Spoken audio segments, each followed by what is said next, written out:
check.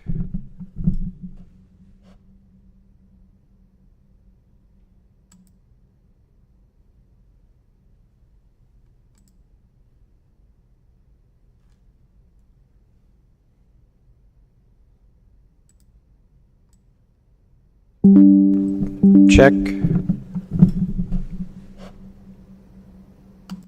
Okay, now it's going through. And it looks like it's going through there. Okay, cool.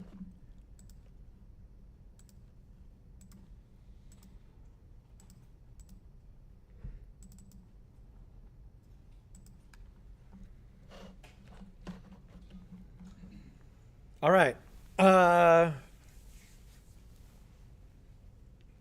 You guys are getting your models into Substance Painter and painting them. Let's look at some things here for the next step of like getting our character animated and rigged.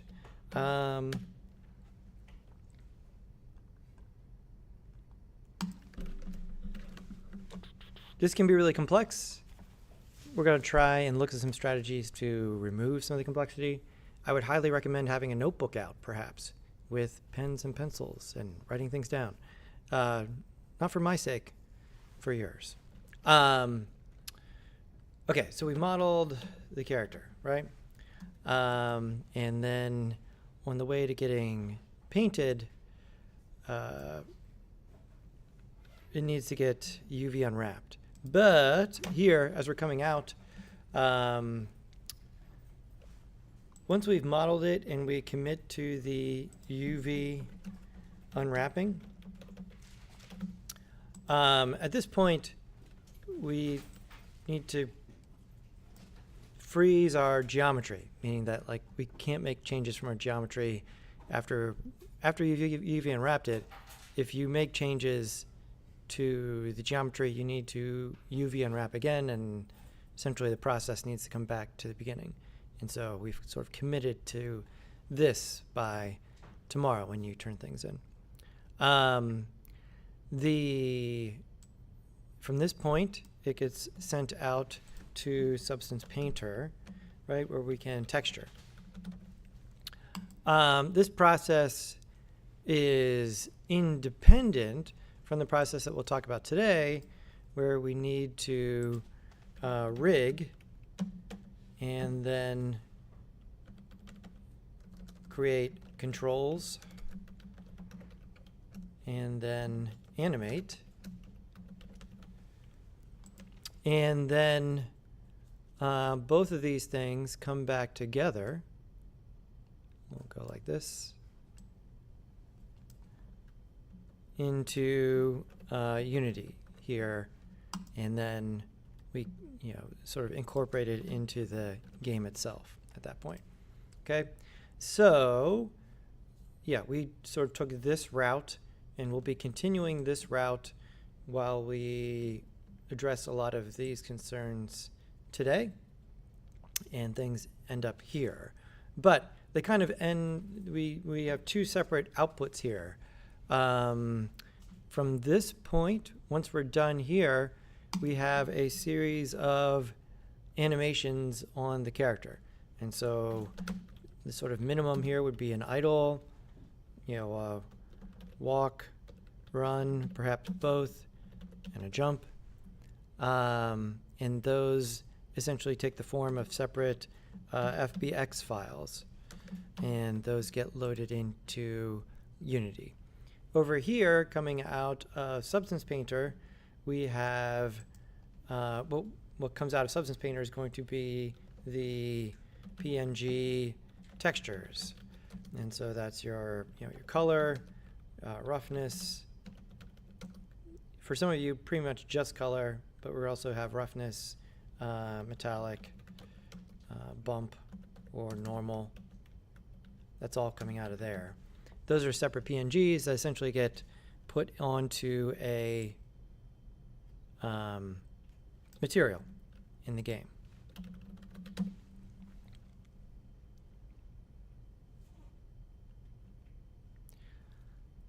My main point here is that adjusting the rig and the controls and the animation doesn't affect what's happening over here, okay? As long as during this process, you don't go back and change the actual geometry at any point. If you make a change there, you need to send the model back through the lower path here. That's not as starting from scratch as it sounds. You can reload a mesh into Substance Painter, and Substance Painter actually does a pretty good job of like, I don't even know how this works exactly. It does store the paint strokes in some kind of like world space thing, world space database. And so even if you bring in a mesh with completely different UVs, it does seem to do a decent job of like reapplying the paint strokes where they were. In terms of the mesh determined masks, those are easy to fix, right? You can just sort of click on the new mesh, and you know, it's just a couple clicks to fix that. Yeah, so this is the big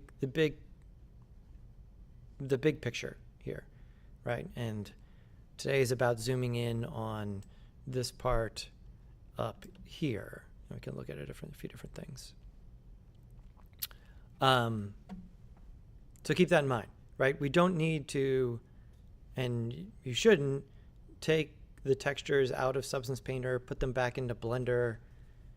There's no real reason for that. I mean, we're just going to be animating the quote-unquote gray mesh or whatever in here as a way to sort of get that back into Unity over here, right? Because everything ends up over here, right? So this is different from some of the other animated things we've done where we didn't animate in Blender, right? So this part up here is going to be taking place in Blender. We'll look at some Mixamo, possibly, depending on your character design. But for animating a character, it makes more sense to do it in Blender.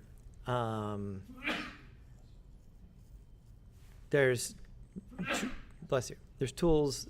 There are tools to do this kind of thing in Unity, but they're not as fully featured as what's happening in Blender. Remember, Unity's main job is just to play stuff back in real time in an interactive way.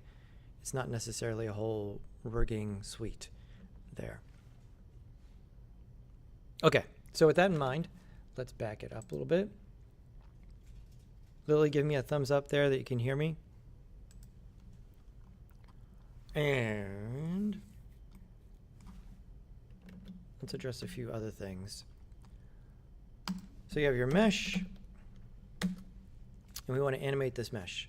The problem is it's one continuous mesh, and so we can't move the arm by just changing and animating the transform properties. This is fairly obvious. And so we need to add bones to it. What are bones? It's essentially just a transform that then gets applied to some of the vertices. Not vertices, that's totally different. Vertices. And it doesn't get applied to, you can sort of weight the application of this transform, meaning that when I move this thing, this vertex moves along 100% as if it were totally parented to it, or you can make it less than 100%, and so that when the bone moves, it moves a little bit. It moves 50% as much, or 25% as much, or whatever it is. So that's all the bone is, right?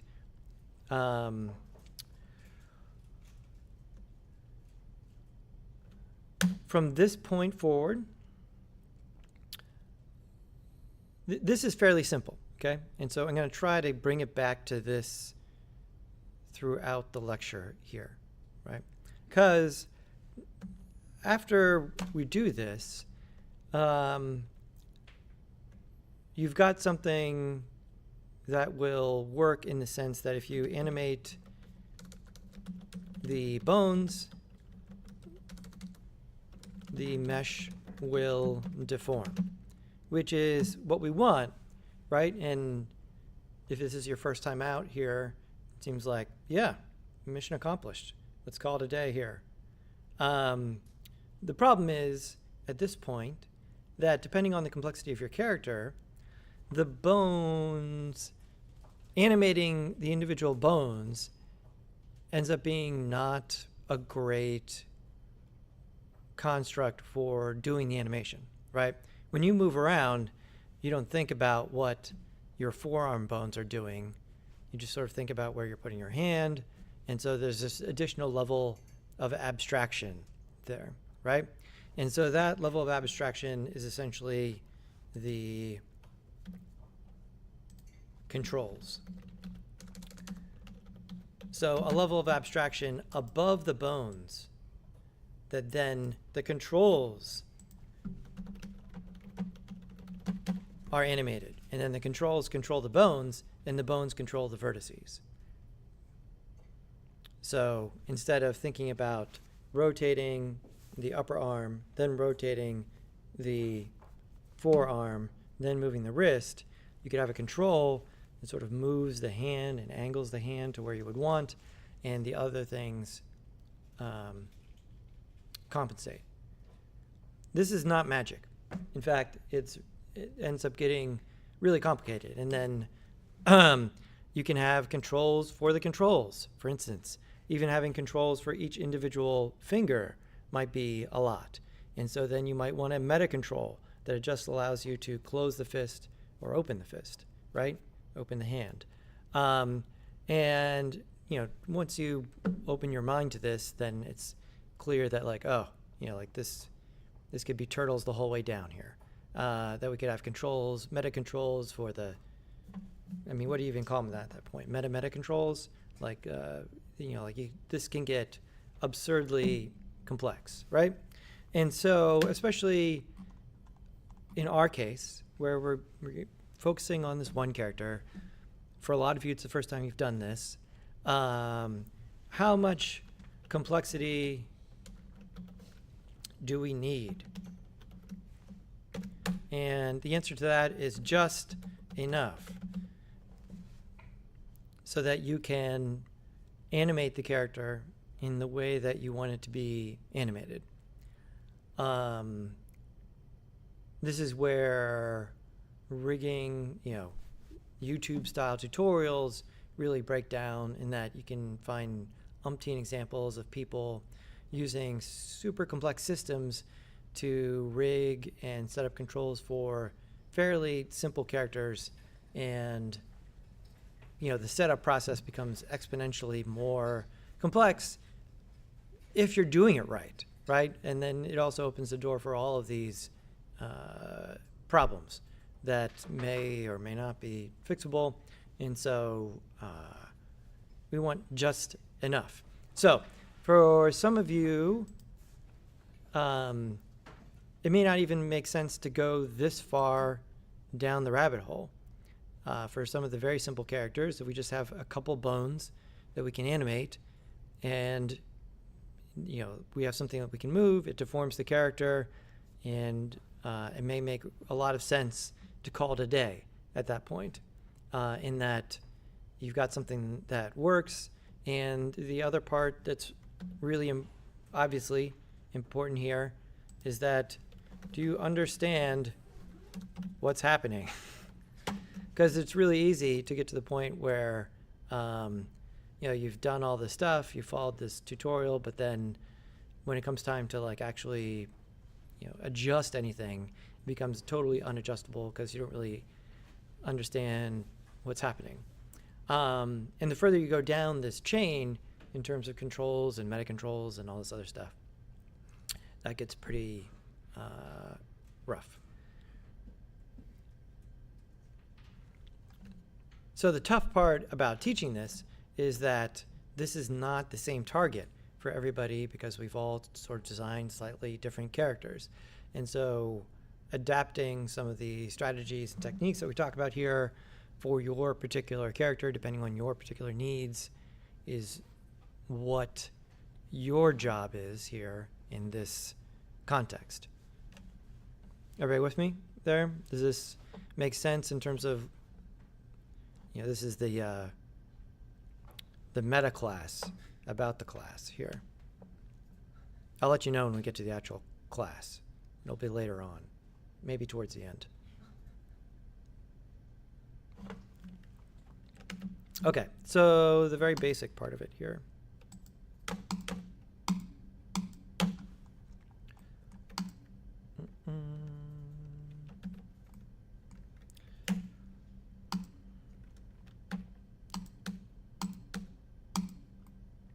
Here's some stuff.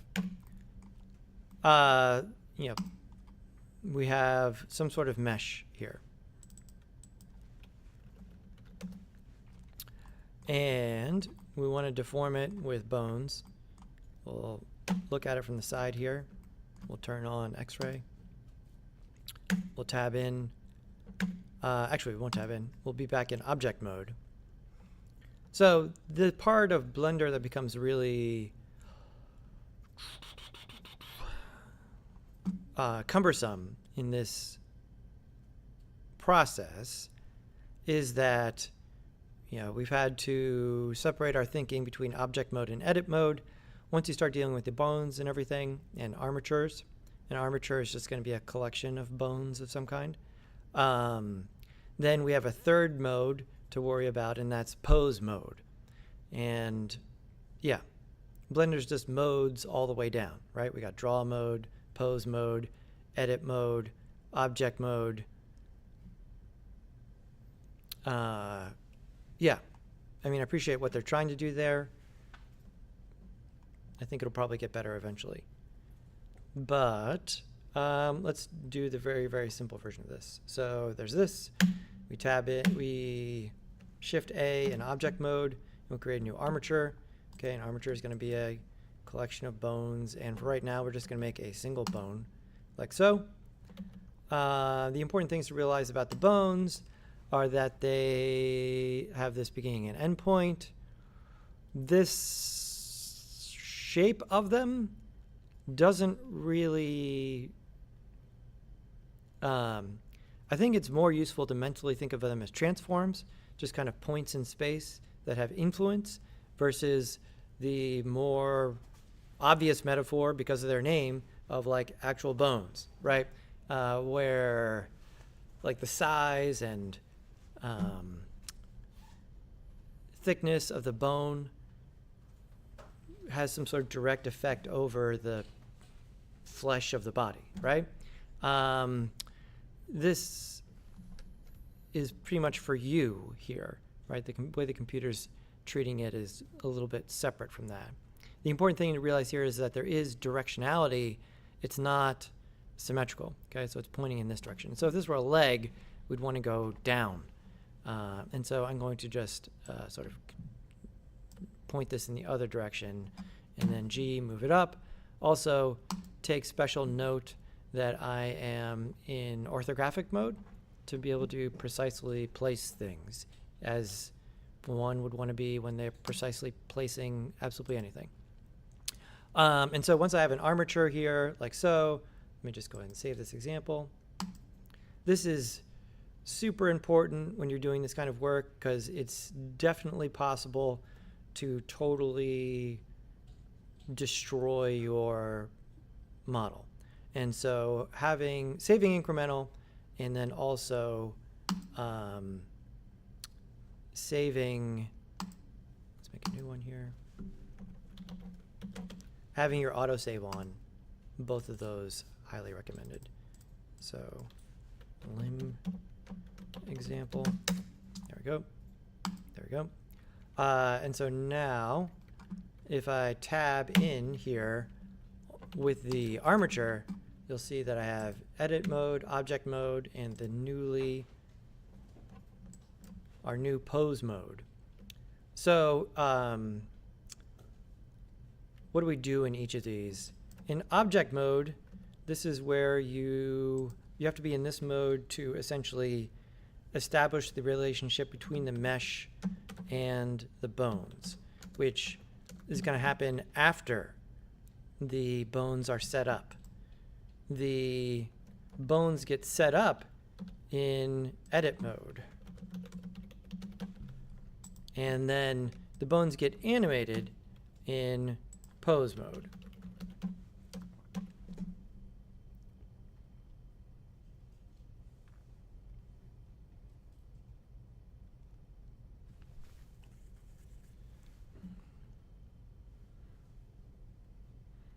And so we're in the phase here where we have a bone. It's not associated with this mesh, right? So if I move this around, if I move it around in object mode even, you see that, it's completely independent from the other thing. I'm going to go into edit mode because I want to set stuff up and make new bones. And so I can click on the different parts of it here and move this down.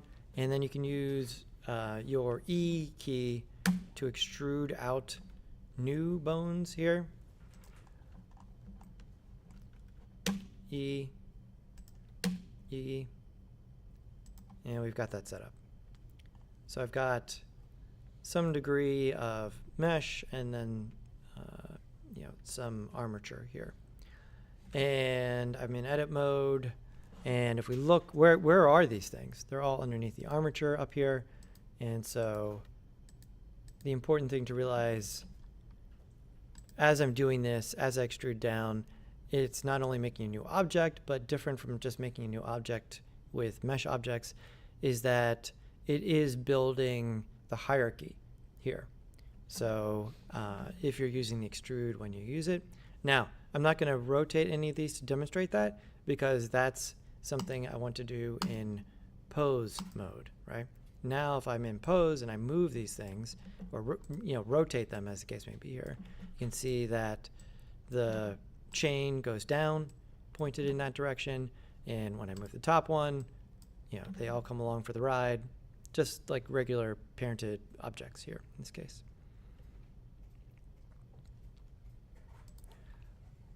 For right now, we'll leave this as is, but one of the clearly important things here is that you're going to want to, if you're building some of a simple structure on your own, labeling becomes absolutely critical here because it's one thing to throw 4 bones onto the screen. Once we start getting to a person, right? How many bones do people actually have? It's like I thought it was like 200-ish.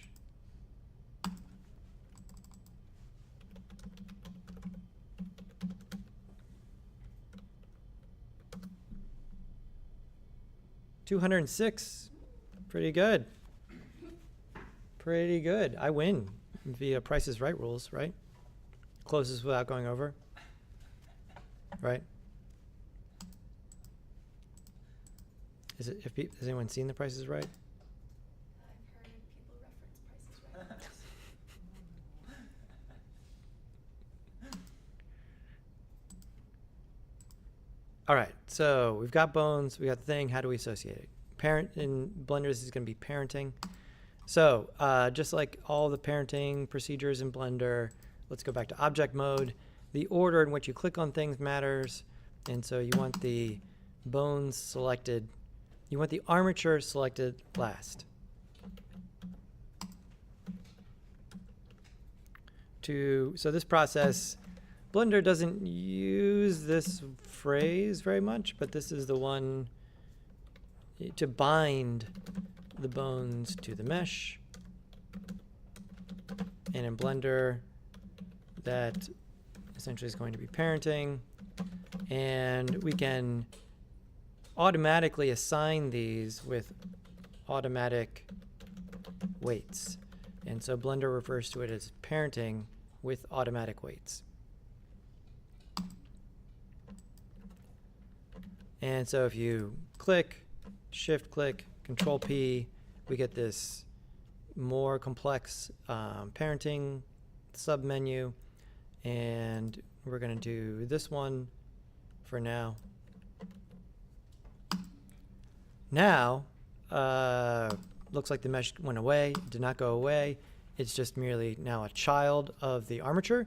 And so this is the first sign that you've done it correctly is that the mesh is a child of the armature and not the other way around. The other way around is not, don't do that.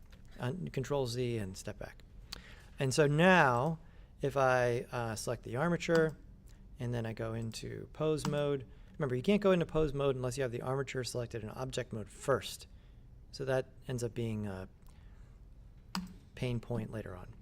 Now if I were to do this and rotate these things, you see that the bones now have influence over the mesh in the way that you would expect, but we can look at some of the issues here with this in that I made a super simple mesh, and this mesh here I would say is at the, for most instances here, this is going to be too few vertices in order to work. When you're in Blender by yourself, or I mean, if you're in Blender and you weren't going to be doing, if you're just staying in Blender and just animating here, and you weren't worried about Unity or games or any of this business, one possible solution here would be to add a subdivision surface after the armature, and then here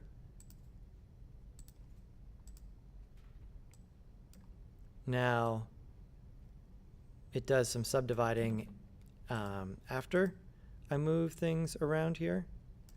But yeah, this is one possible solution. Why can't we just do this in Unity? Because this means we would need to run the sub-D every frame. And when you're rendering an animation in Blender, you know, it's, you know, if you didn't have 1,000 of these objects, it wouldn't be a huge amount of time. Not enough time to move a render, right, in a way, really appreciable amount of time, right? Think about how we talk about time for rendering, right? How many seconds did it take to render this frame, right? And for all of our projects, you want to be under a minute, right? So that you're not becoming a render wrangler, a render farm manager, right? But when we talk about games, the metric is inverted, right? It's frames per second. And so the sub-D, even though it might be adding fractions of a second to your Blender render, which is just kind of negligible given our scale, but when you're talking about the game, right, you've got to render at least 30 frames a second, and so this ends up being not a good strategy. And so you don't want to be subdividing afterwards. In fact, you know, there's a reason there's no, you know, subdivision surface component in Unity that's readily available by default, right? They're sort of saving you from yourself there because they know you shouldn't be running that algorithm every frame. Okay, so if we come back now to before we parented this,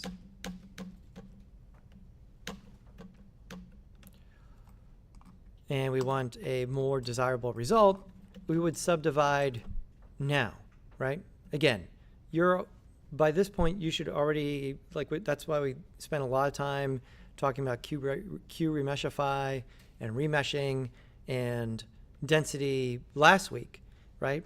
So that everyone felt good about the density of their models, and that was going to work not only for painting and UV unwrapping, but also for rigging. And so now if I were to come into this mesh here, tab and grab everything, and you know, I could subdivide a few times here. And now if I tab back out and run this process again between here and here, again, Control P with automatic weights, and then come back into the armature, pose mode, and grab this, we get, thank you, we get a much more, usable, even this might be, I mean, it's good, right? It sort of deforms in the way that you would want, slightly more natural results here.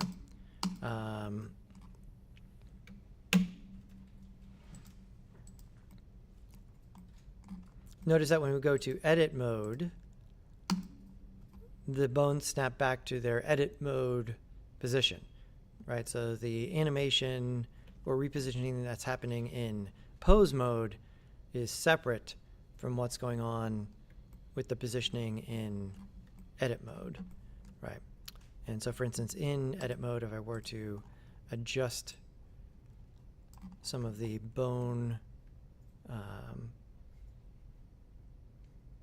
sizes here, and then go back to pose mode,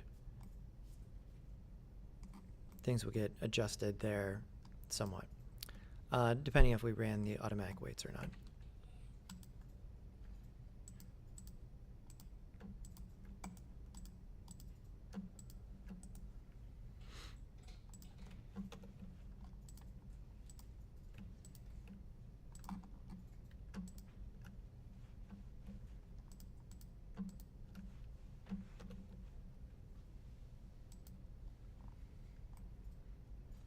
So there, now that I ran the parenting again, the edit mode gets reweighted to the bone, to the mesh, and now we see that this, updates. And if we were coming back here into pose mode, I rotated this, doing that.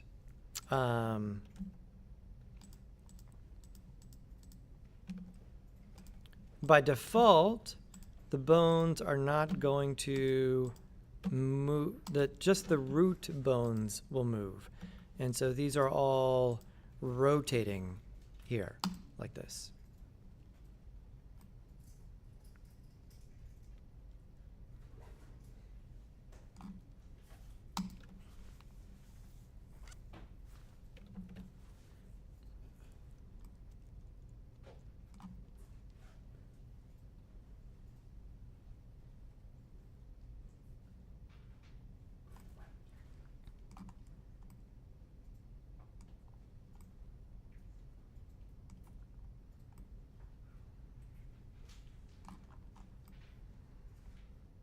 Okay.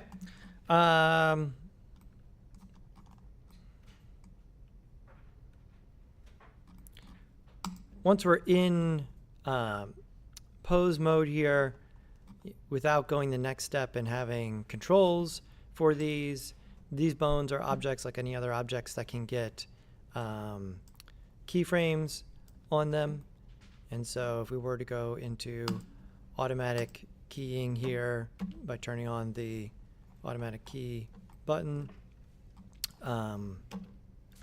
now everything could get its own keyframes, and then we can move forward in time and rotate these.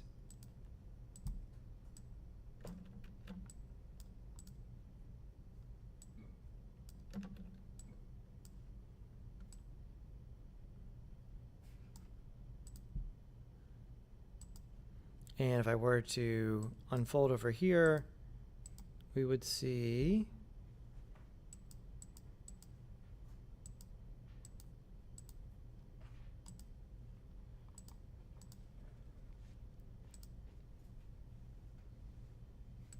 there we go.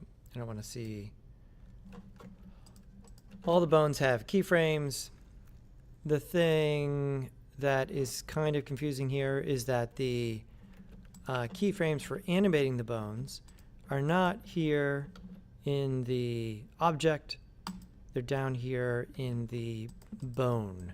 So that's a gotcha there, right? So if we're animating regular mesh objects in Blender, this is where we would set keyframes. But now when you have a bone, you have this thing here, and then over here, you've got this separate transform, and that's where this rotation information is being stored there. Without getting into this too much, if you unfold here, there's two different ways to rotate, to calculate rotation. One of them is Euler, one of them is quaternion. And so the quaternion one has certain advantages. And so that's why we see 4 parameters here rather than 3. That's all we're going to get into with that right now. But now I could continue to set keyframes on these wherever I would want.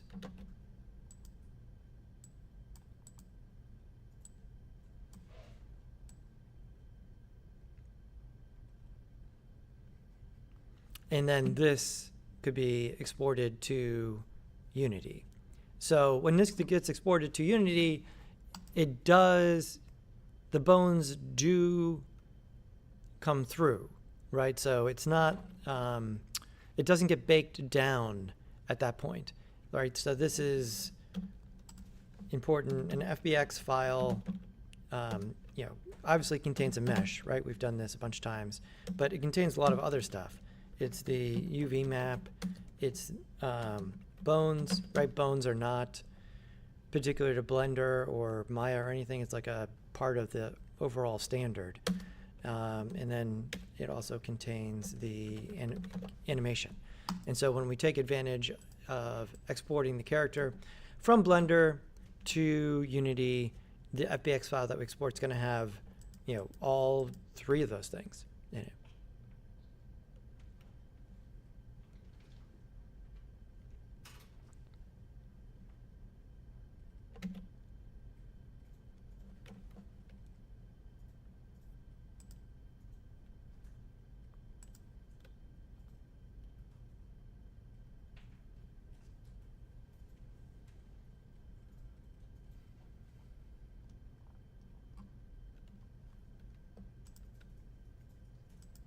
Okay, let's look at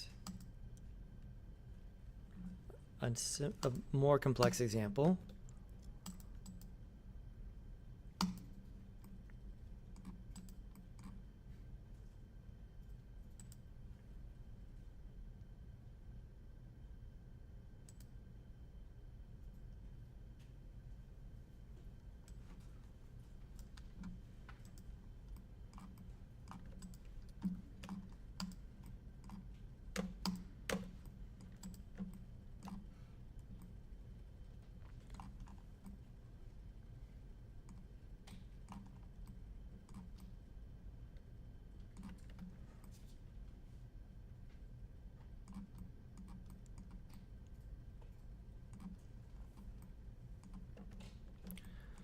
All right, let's have some sort of simple body here. So,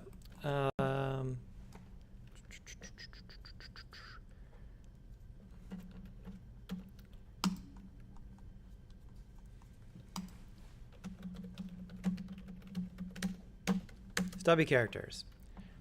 What I'm going to recommend here is very, very, very simple armature. And probably no controls. We're going to have so few bones that it's going to make this not... The amount of complexity you add by adding the additional controls, I think, is not worth it in our instance here in terms of actually getting through the process. And we're just going to be staying in Blender for the process here.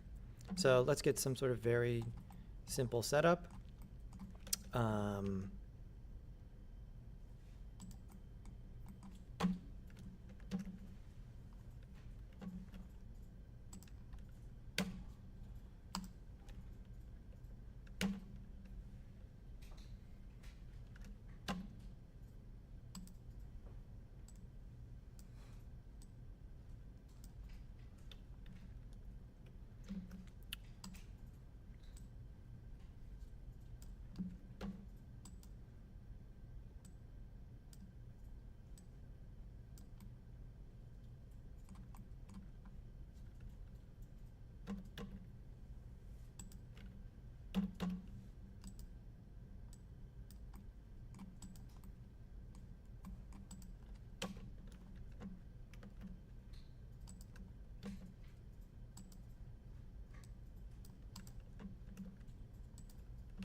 Let's simplify, right? So again, world's simplest block out here.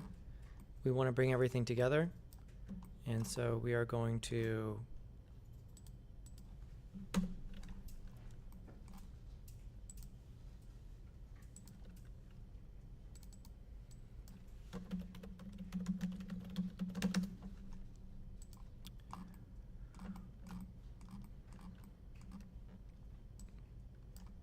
these all need to get into the same object.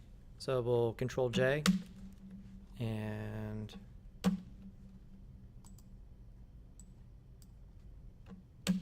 there we go. Everything's together in the same object. Now we can clean this up. We do want it to be symmetrical, right? So a bunch of processes here. We look at the mirror. Every time we're facing on the Y, let's make note of that. We want to be facing forward on the Y, especially if we're going to use the Blender stuff. Bisect and flip. And then this gives us a symmetrical mesh because we use the mirror modifier here, and we essentially cut off the other side and everything comes along here. And so let's apply this one.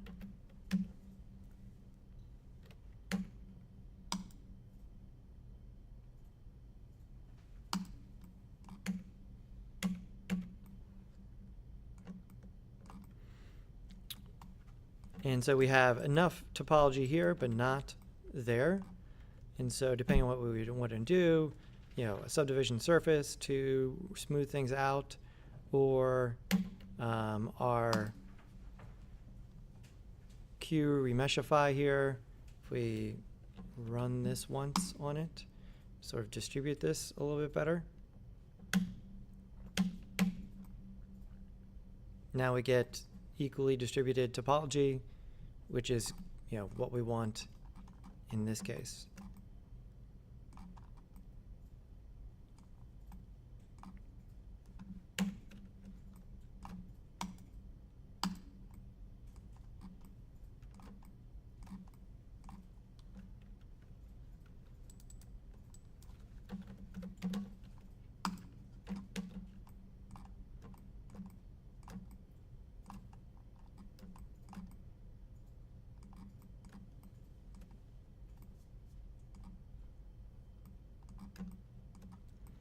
Okay, so let's set up some bare minimum of bones here for this, right? In fact, we're not even, this is SuperStub, that's his name.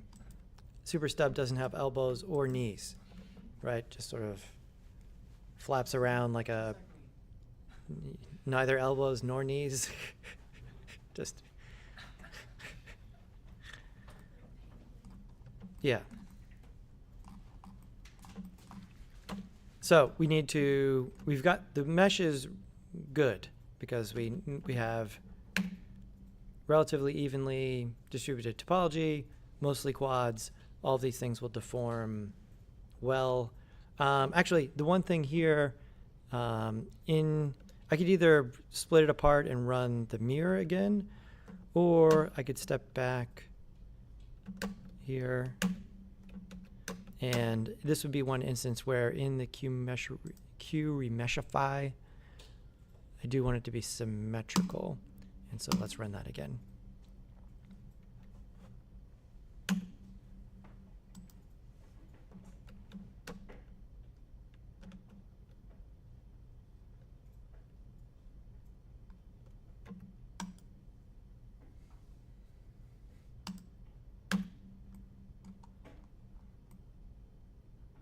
Cool.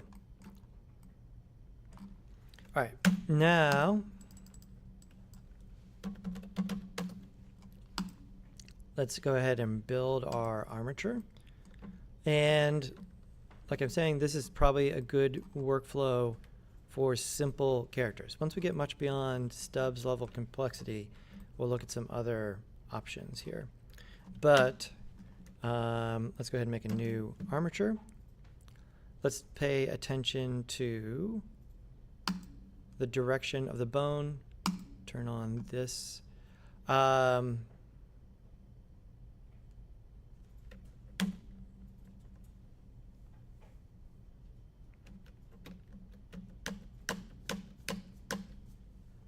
don't want all this internal stuff here. Let's get rid of that.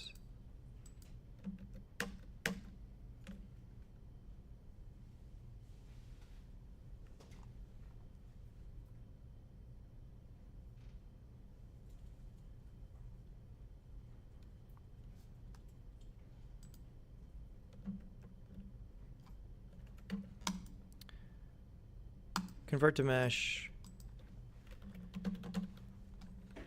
Remesh. This gives me no internal geometry. Let's convert to mesh again. Way too dense. Q remeshify to the rescue.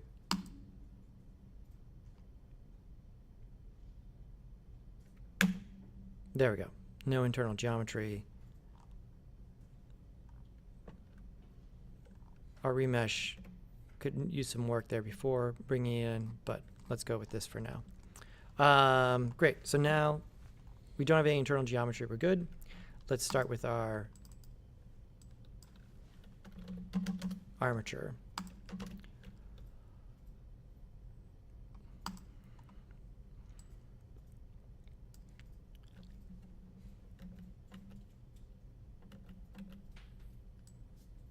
We're going to want our bones coming up from here. And so the top level of the character bone, we want it to be the pelvis, not the chest.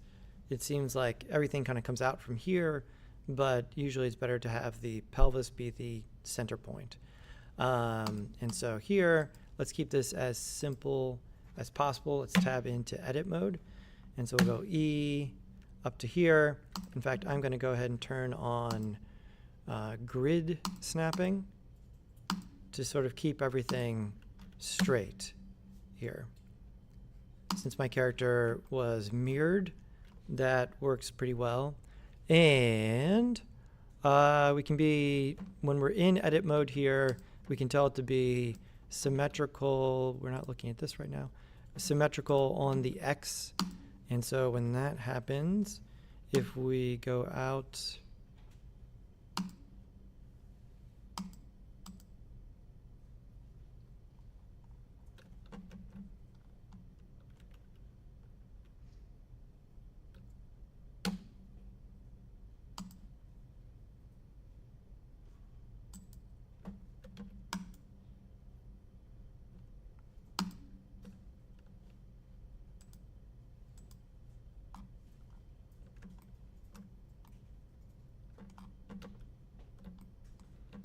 we should be making it symmetrical, but it's not.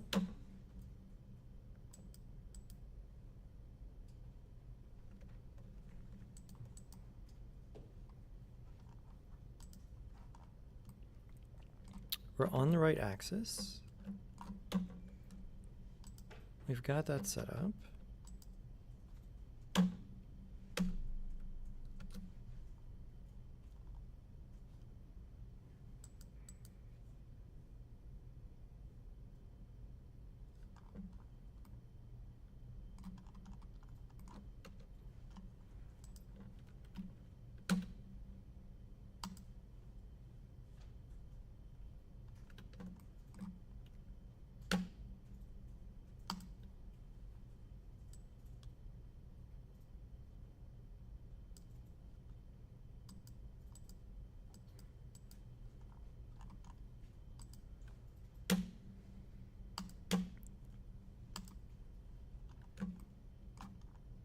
So I'm just using E.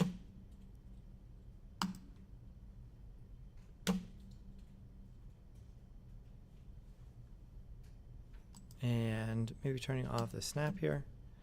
And one big bone for the head, because we don't want the head to be smushing.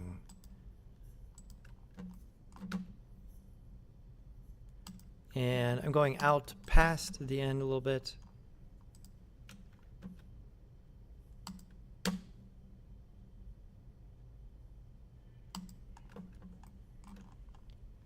And out here, and down here.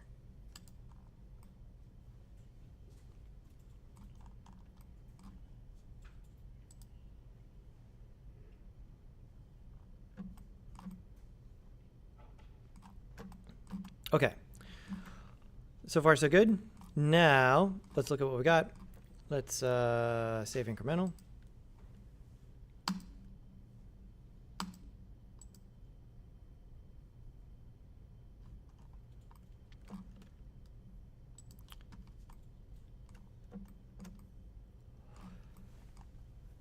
And we need to apply the bones to the mesh.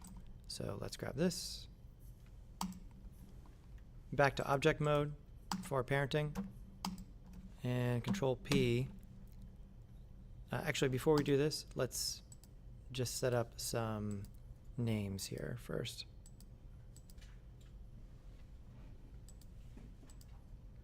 So even with super simple stubs, you can see we get a lot of bones happening.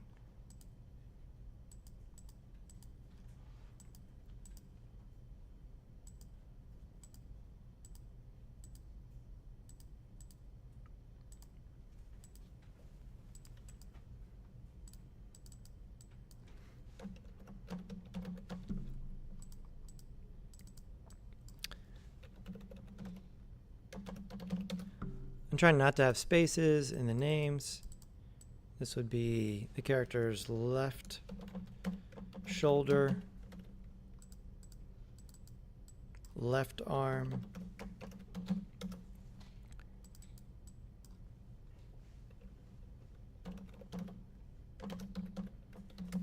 upper chest, our tiny neck, giant head,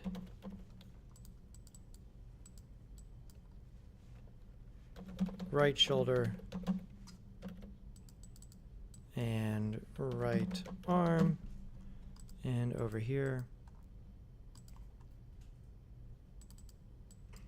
this is going to be the left hip, left leg, and right hip, and right leg.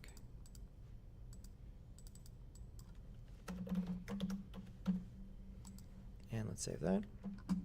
Incremental. Okay, cool. Now we got something that's labeled. That's good. Now we can come back to object mode and parent this and shift click to here. And Control P with automatic weights. And so now, if we come back into pose mode, we should be able to start to adjust our character and see at this point what's going on with our arms and our weights. And a lot of, especially in this kind of like stubby character situation, if we look at this,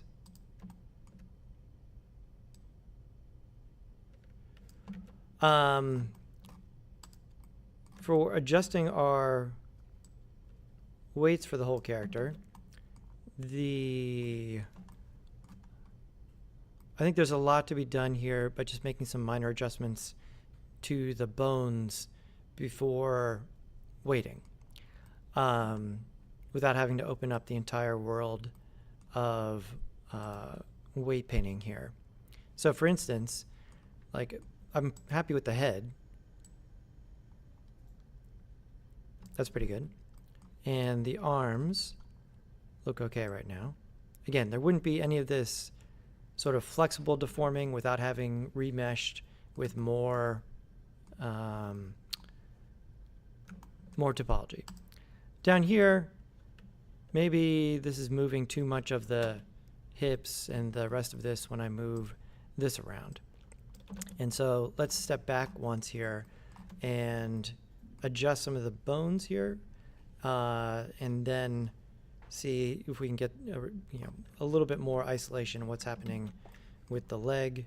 If we look at this here, it does do a pretty good job of not having one limb bleed over into the other, which is nice. And so let's go ahead and go back to object mode and back to before we have it as a child. There we go. And so now at this point, going back into edit mode and turn this off, or let's keep it on and make some changes here. And so moving this down so that this gets isolated more just to the leg area, and doing the same thing over here. Again, I have especially for super simple characters, having the grid on here could be useful. We want to try and keep things relatively symmetric. And let's see how that works. So now if I come back out,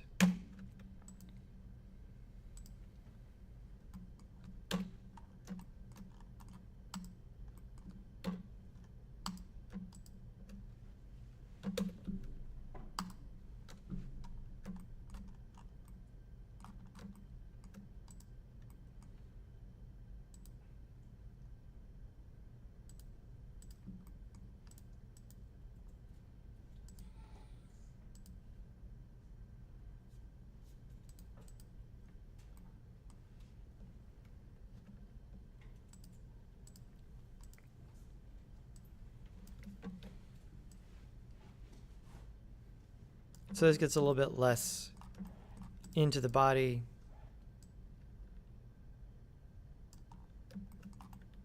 We're able to move this as is.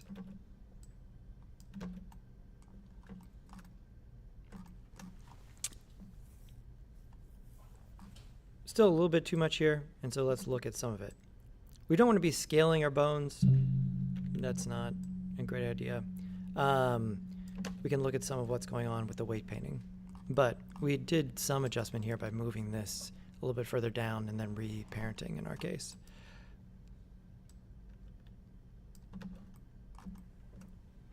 Now, let's go ahead and save incremental again. Come back over here with stubs, and with the mesh selected. Now, because it's, if we select the mesh in object mode, now we get vertex paint and weight paint as yet more modes for our object. And so if I go to weight paint mode, this shows us a little bit of what's going on here in terms of how it has an influence over, how each bone has an influence over the mesh. And so if you were to select different bones here on, let's keep this on, and this on.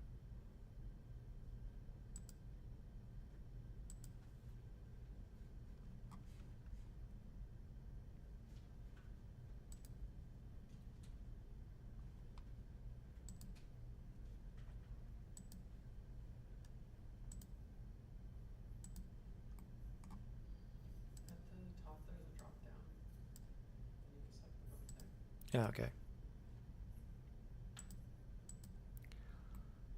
So we get to see exactly what's happening with everything. The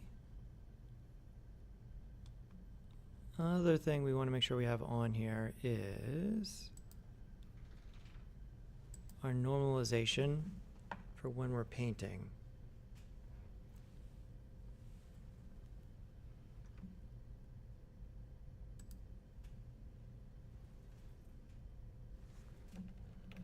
So,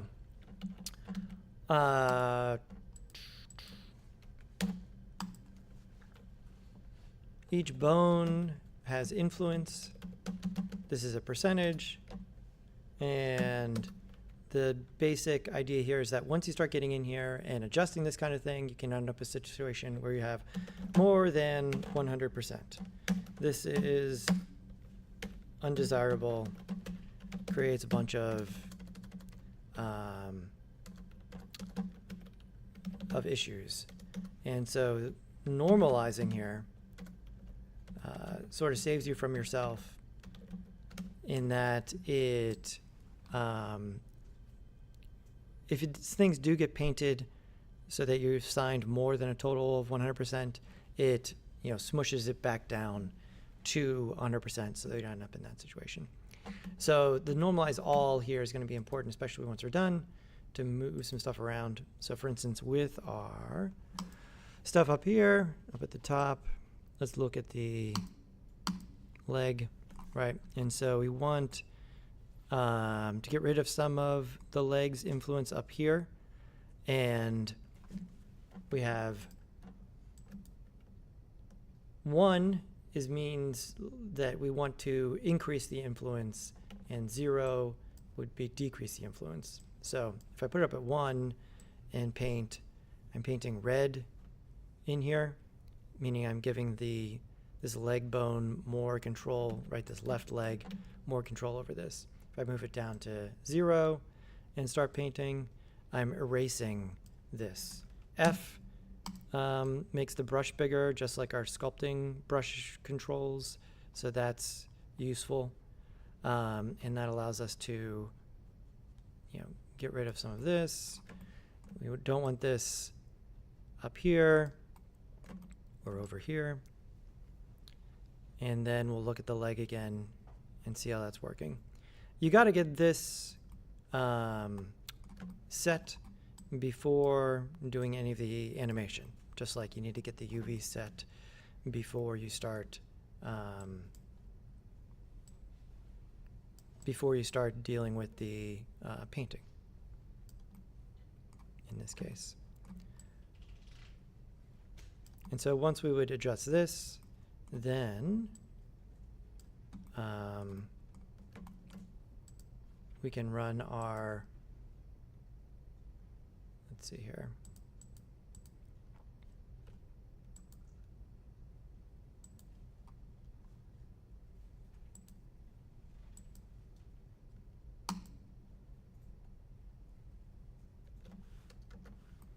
Normalize all. Let's go back and see how the left leg, is that the left leg? Yeah, the left leg compares to the other one now. So if we go back to object mode, back to the armature, back to edit mode, and then look at our legs.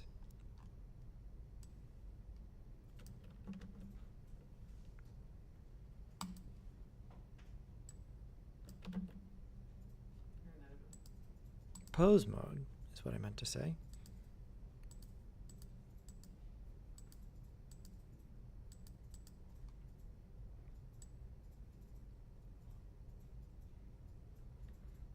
So better, miss some parts up there, but this compared to this.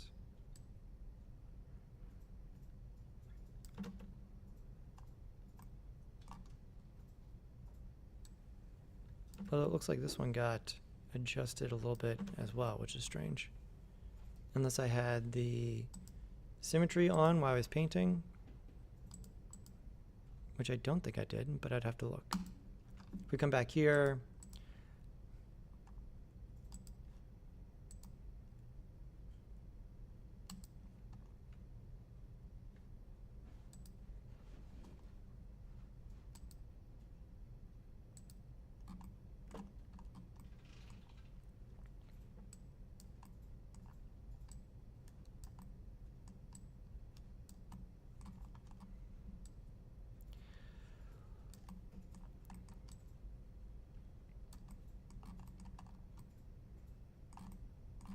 let's look at the other leg.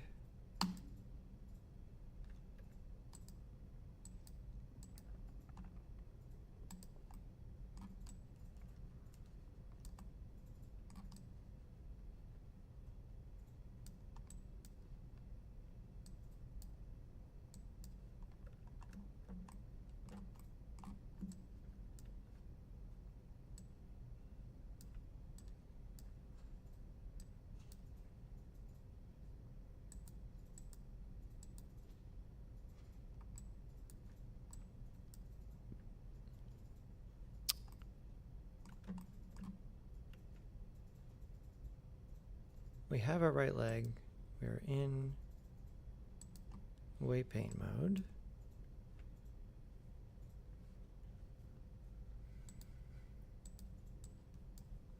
Now it's not painting at all. You're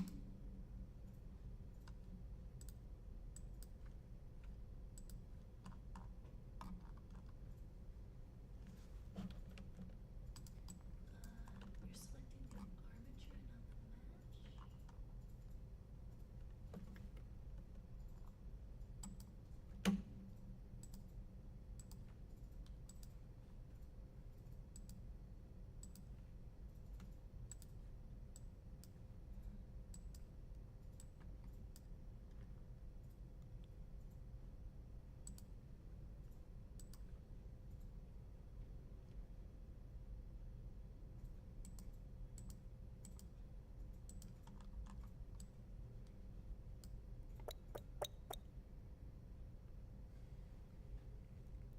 Does anybody else see anything? This looks copacetic to me. I'm not sure why we're not painting.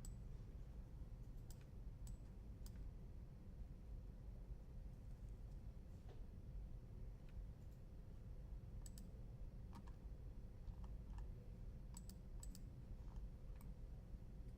I don't see why it would be. None of those are logged. That all looks good. That looks right.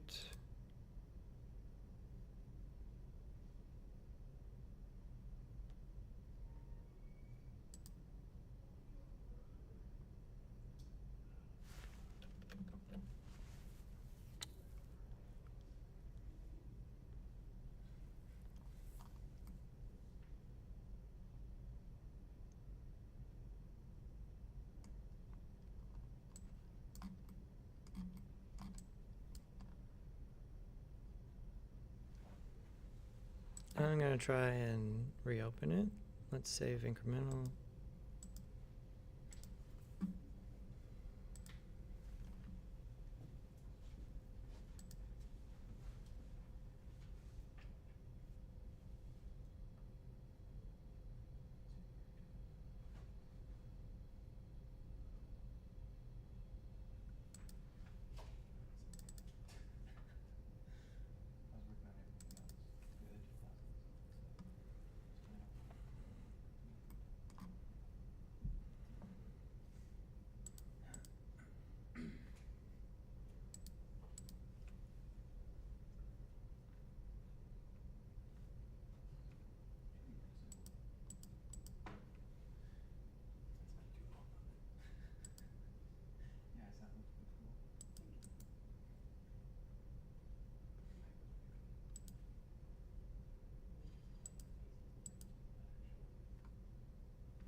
Okay, now I'm back. All right, let's, I mean, I hope I run into that again. I hope it doesn't work again, but I'm not sure why that was not working before. Because now we seem fine. Okay, so the other thing to draw your attention to here is the blur. So if I'm just trying to eliminate some of this, I'm going to do that, trying to get the leg not to move the body as much, like so. I'm going to normalize all. And the other thing is the blur brush here, which can help to sort of like smooth out some of this once you've sort of, you know, grossly applied this one, right? A lot of times when I'm doing this, it's either at 0, like eliminated, or it's 1, add it, and then grabbing the blur brush and just sort of like smoothing that out versus trying to, now I'm going to paint it at 0.75, or now I'm going to paint it at 0.25, you know, doing that thing.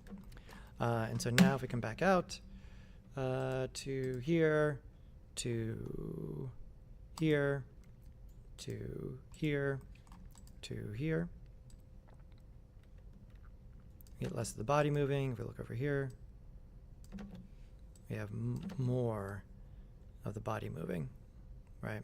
And so we've got that happening over here. That's good. Good.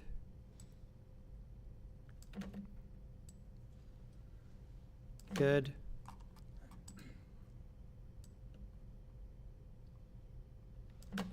So a lot of you have proportions similar to this, right?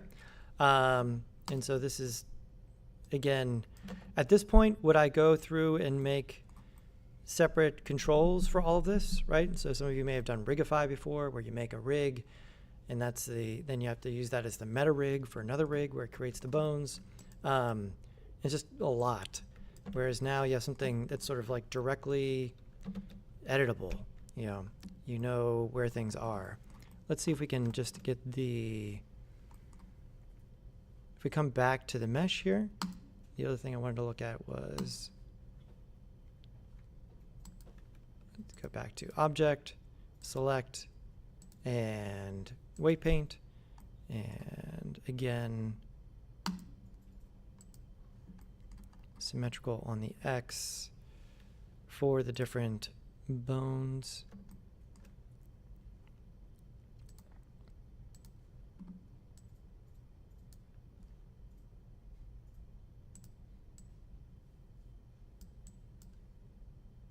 So again, clean this up over here. Just sort of erasing all of this stuff.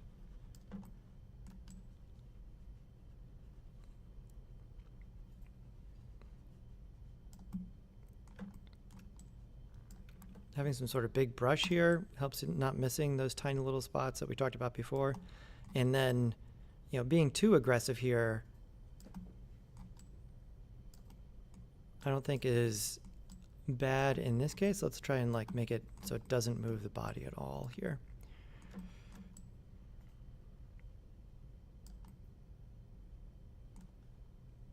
Blur brush, F,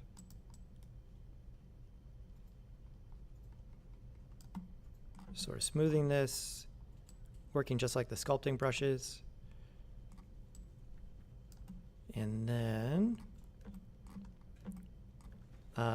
again, normalize all, back out to here, to here. There we go. All right, so now this is just the leg. If you don't want to have any hip action there, over here, the same, because we had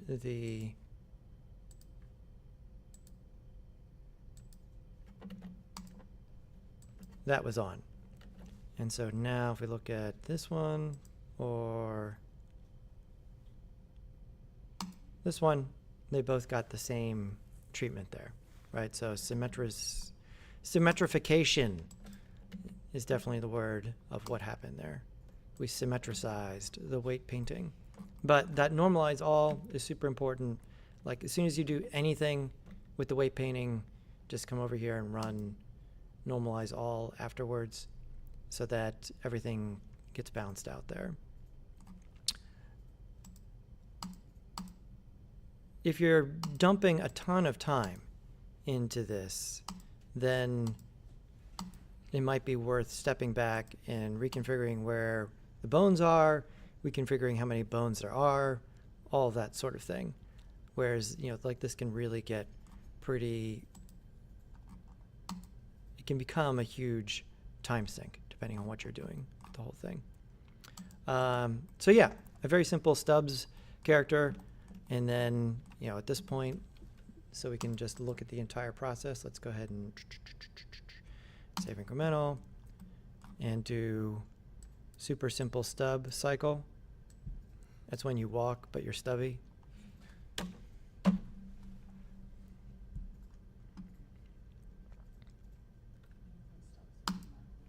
What's that?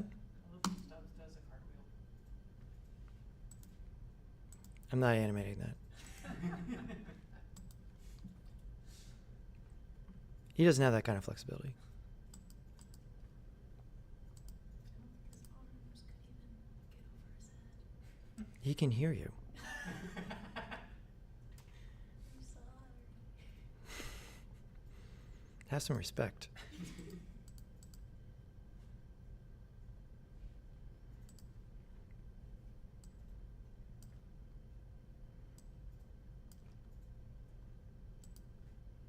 All right, so stub cycle, foot forward, foot forward. We're not going to get to animating this week, right? The end by next Tuesday, we want to be rigged, and then we'll do the animating and bring everything into Unity. But just as examples where everything's going here. For the run and the idle, Unity is going to do the job of going between the poses, and not only individual like static poses, but individual animations. And so the part where you go from standing still to walking, right? You don't need to animate that first step. Because we're using this system, the Unity system that's going to blend between these things, it's going to do that part by just sort of like just straight up fading between the two things. And so when you do the walk or run for your character, you start with the legs apart, not together, okay? Otherwise, your character is going to be doing a wedding walk every time.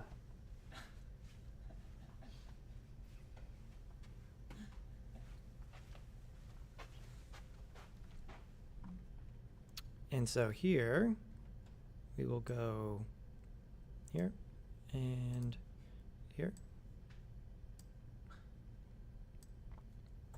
And we want it to be a cycle. Control C, Control V.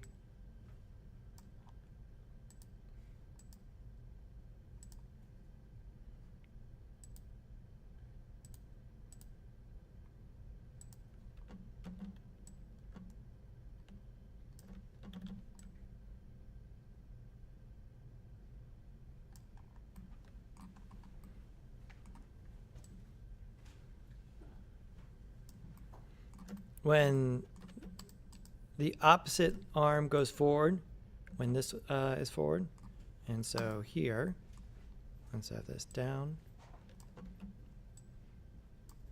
and forward a little bit there, and then back.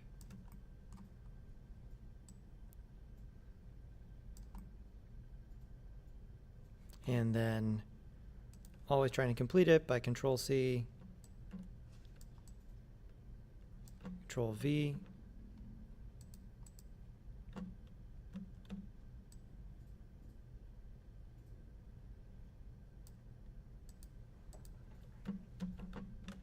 There you go. And the opposite side over here. And so this one is back. Notice how I'm rotating down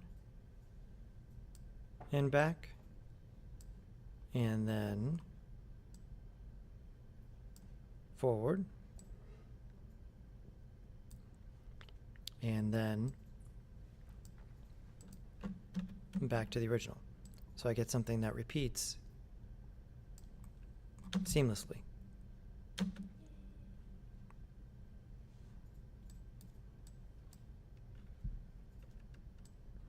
can be faster scale on the X here.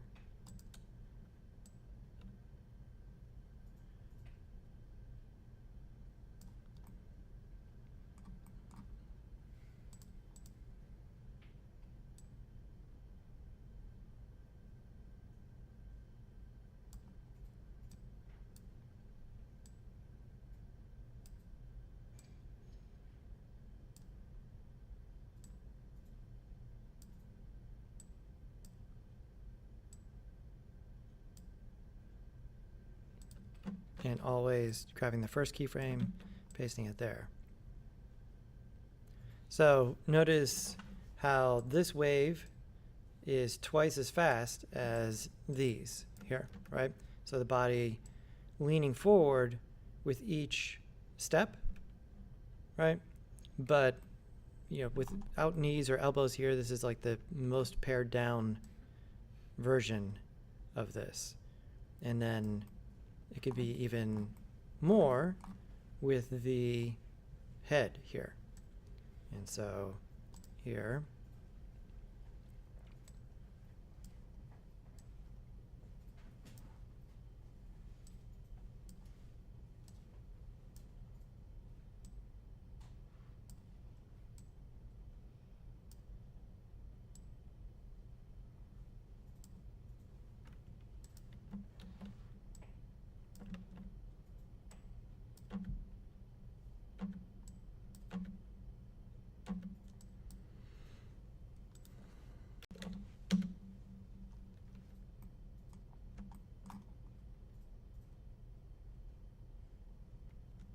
depending on how much head bobbing you'd want to have there. But now we have a FBX that, you know, this is an animated FBX. And so here, the full, this whole thing can get over into Unity with our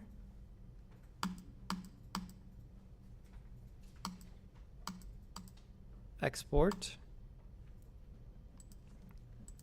Let's come back out to object. Here, here.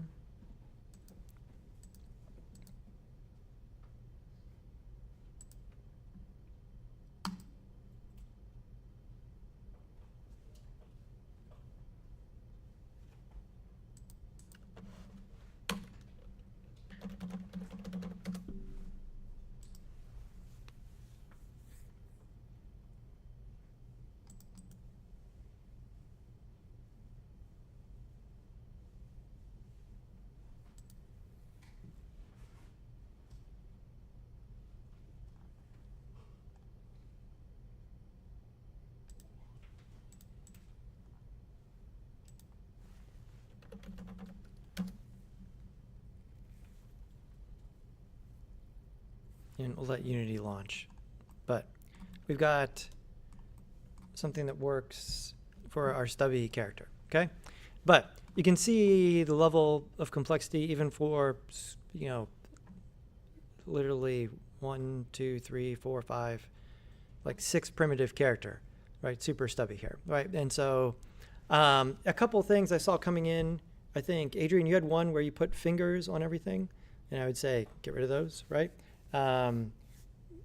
We, you know, like we're not, it's just the time is not available for us to have individual digits here, right? We don't have time for pinky fingers. We want to have mitten hands, right? So just essentially it could just be an additional cube where the fingers were. They're just subdivided, subdivided, subdivided, and that's going to be enough there. There are a couple, did anyone else have fingers? I was trying to look. How many fingers do you have? I mean, you have a special situation, right? You have. I cut one finger off. You cut one finger off. You have 5, right? So the thing that you could do there is that even though the mesh has this, there'll be a single bone, and the bone gets mapped to all of the fingers so that they just do this, right? You wouldn't be able to do this, which is fine, right? You know. She has a gun. Yeah, I mean, yeah, we don't need to have trigger finger animation. I mean, how close are we going to be to it? Yeah. I don't know. I think pretty close. Maybe, and it's a sci-fi world, right? So who's to say you don't fire the gun just by thinking about it, right? She could. Actually, she could. Right. So, okay, there's that. Let me use this one. Okay, so let me grab another character here as an example.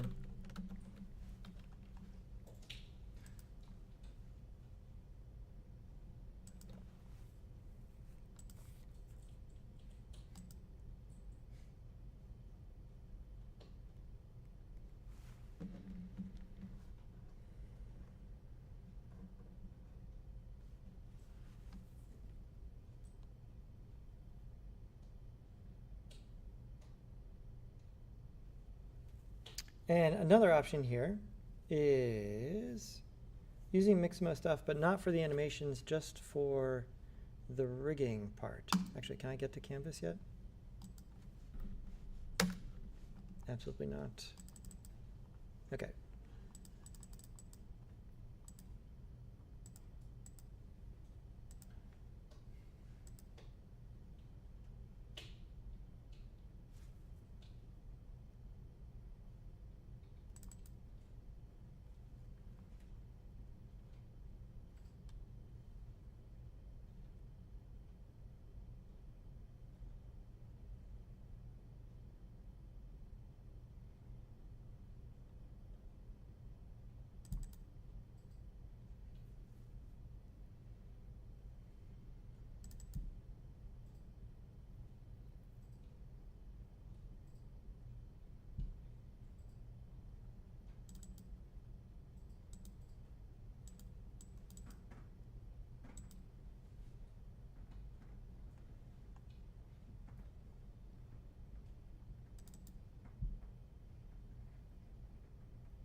Okay, so let's look at a couple ones here. This one,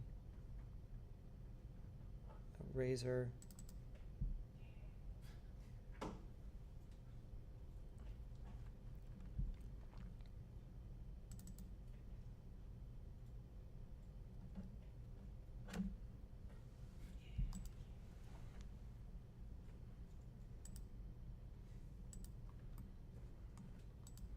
Okay, so the mesh here, let's just double check and make sure they don't have any inverted normals real quick.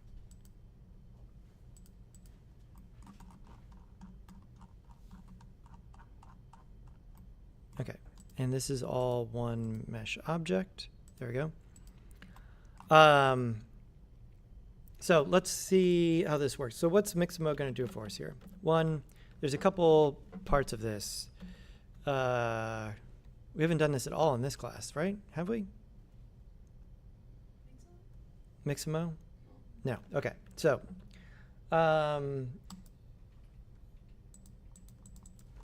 is Mixamo down? No. Okay. Something that doesn't run on AWS. Okay. So Mixamo is this system. Adobe owns this, so you log in using your regular Adobe credits. And it's a system for combining characters and animations. That's the super simple top-level version, is that you can take any of these characters, pick one, and then apply any of these animations. It's really great for sort of quickly blocking things out. We've been using it a bunch in 240 to have some characters to build scenes because we're focusing on the scenes and the cinematography. But, so that's one level of it, okay? The other level is that you can bring your own mesh in and rig it using Mixamo. And so this is for, in terms of like, it's going to do two steps for you. It's going to build the skeleton and then weight the skeleton automatically. And so it'll be do both of those steps. And then at that point, you can choose to add animations to it or not, and just bring it back as a weighted skeleton at that point. And so that's what we'll look at here, some different versions of this. And so we are going to say upload character and bring in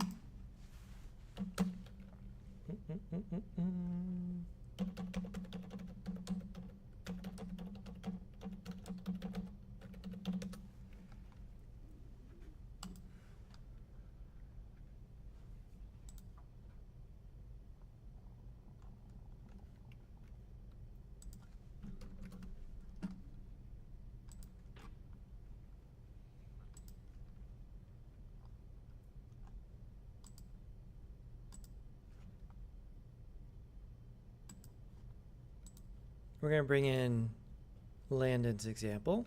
After we, the important part here is that we spent that time last week getting all of this remeshed, right? So we got bendable geometry for the limbs, relatively evenly spaced topology. Over here,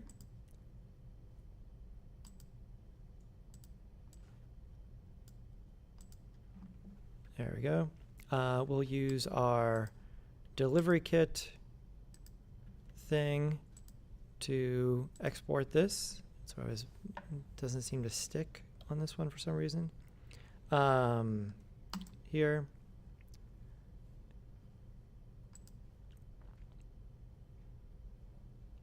And we will export that, right? So you can't, I mean, I've never done that.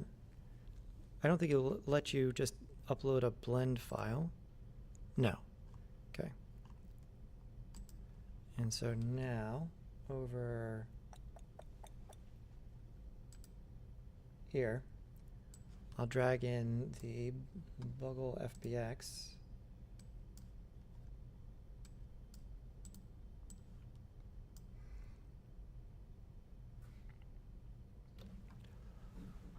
And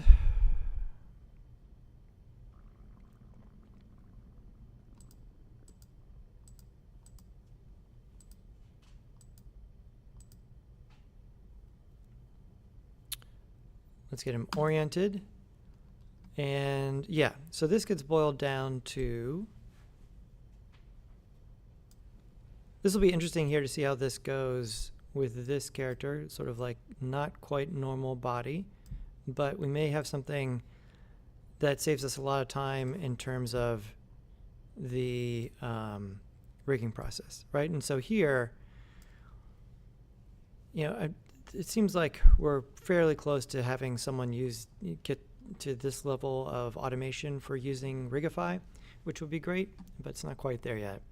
And so you can say use symmetry, and then over here, yeah. So standard skeleton is going to give you 5 fingers, right? Which is what we don't want. We're going to say no fingers here, just mitten hands for our character. And then next. And this can come through in a second. The second piece of recent technology that we're going to take advantage of here is real new, as of like, I don't know, a couple months ago, is someone who's been developing a bunch of Mixamo add-ons for Blender, which are great. And so this one here is totally free, but you know, this person's doing a lot of great work here. In fact, you know, like this one is about blending the animations. We're not worrying about that for Blender. This one is about using the rig. When they named their thing Mixanimo, I was like, wait, have I been mispronouncing Mixamo this entire time? And then, yeah, but it's not. It's actually the Unity thing is the Adobe thing is Mixamo, and then this person named their thing Mixanimo, so that none of this shows up correctly on the closed captions when it's trying to figure out what the hell I'm saying here. So this is super useful in a way that we'll see here in a second. And so it makes the Mixamo stuff more useful over here. Let's come back over to here because I think it's probably done at this point. Okay, so yeah, this got, it doesn't expect, it, you know, like the whole system is built. If you look at this, there's not, you know, a whole lot of stuff here that's really, really strange proportions. It's, you know, there's some big head characters like this very creepy mouse that everyone keeps wanting to use in 240, but it does get us in the door here in terms of like getting a bunch of things set up.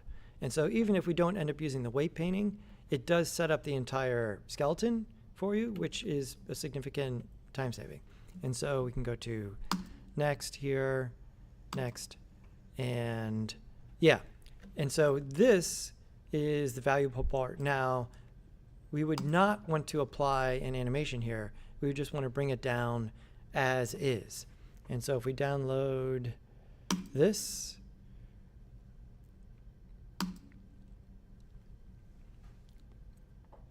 and then bring this in over here in Blender.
you see that we're already at the stage here where there's an armature and the mesh is already parented. And then if we were to grab the armature and go into edit mode, look over here, right, this has already been established here. And all this is in place. If we were to come back here to object mode and look at the mesh and then come in here to weight paint, you can see that we have a lot of weights automatically established here. And so, you know, even in Landon's case here, I think this saves a significant amount of time in terms of like, you can just sort of come in and start to clean up some of this, right? You probably want the coin to, this part to you know, to be part of its, to be mapped directly to these, right? And so a lot of what you would be doing here is coming in and trying to not have this eat into the body as much. There. Probably turn that on.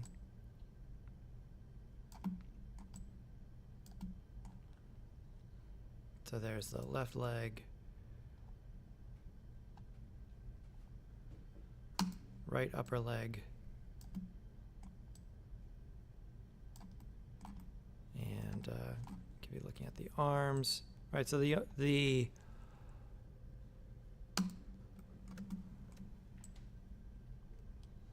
let's try and get this, and then once I get it to this point with both of them, let's go ahead and auto normalize.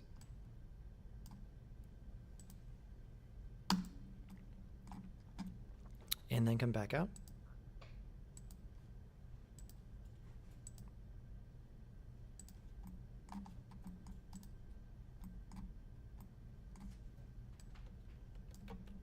And so now if we're animating from here, that's a lot cleaner than it was. Still more, you know, room to clean things up. But depending on what you want to do here,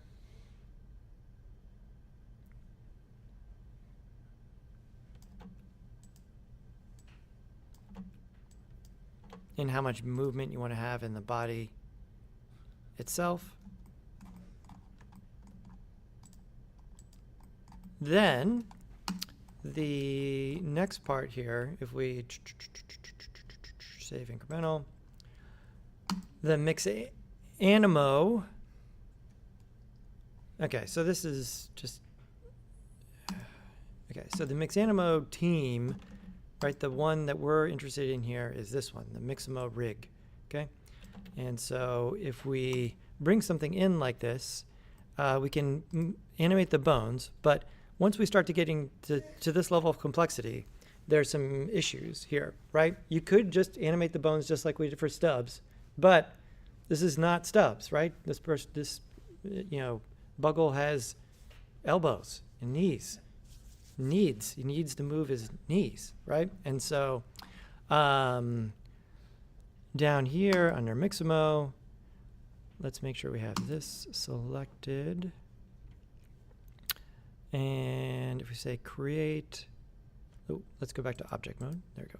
All right. And select the armature, create control rig. Okay. It's going to now create controls, right? So this is one level above where we were before. So now, once you're in this zone, as opposed to Stubbs, where I just directly animated the bones, which again, the highest level of simplicity, very direct drive. I think that's probably the way to go for a lot of the stubby characters. But here, it's probably a little bit more that needs to happen. And so now, instead of animating the individual bones, you're animating the controllers that then animate the bones. And so now we're into a situation where I have this, okay? And so this is inverse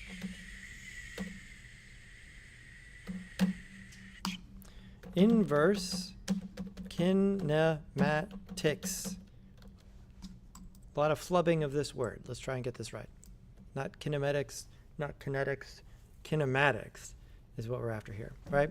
And so this allows you, essentially it's the hand control situation where you move the hand and the entire elbow compensates there. You can also do this, so you can do it on the arms sometimes. In this case, it did it because I had that box checked, which I'll show you here in a second. But you pretty much want to do it on the legs most of the time. And then we're able to compensate somewhat here, right? And so now when I move this foot control, I get the knee control happening for free. There he is running. We're all done. And the inverse is also true. So if I were to grab, let's see, this is going to be the main controller. No, that's the hip controller, right? And so now the legs here, when I move the hips down, the feet stay in place. This is critical once you have knees. If you have stub legs, not that big a deal, right? But once you have knees, this becomes a big deal. His other knee here is kind of messed up. This is the where the knee should point controller. So something happened over here. We'll have to look and see. We'll try it with some of the other ones here and see if we're getting the same issues or not. But this is a big, this was not available last semester. And this is a, especially for this work to be done and distributed for free is great. So being able to generate these automatic rigs for the Mixamo automatic weight painting and everything is super, super handy here. Okay, let's look how it works with some of the other ones. With Jax here. So let's delete that. Let's delete this. Let's look at this, right? So we might get some better results with Jax here, depending on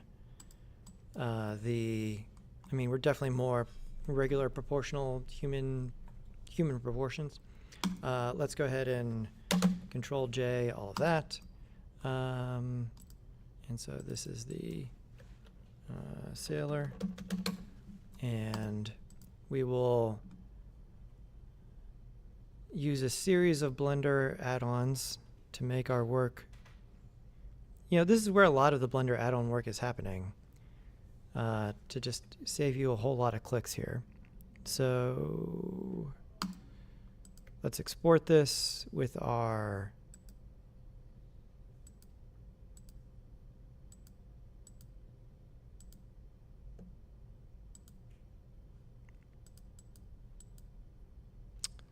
I don't know why this one particular add-on does not want to stay in there.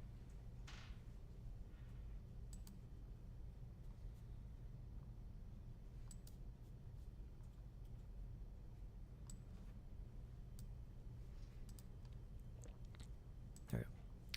Our delivery kit. There must be something I'm not. Here. And there. We are facing forward on the Y. That's what we want. Export that. Back over here. Back here. Upload character.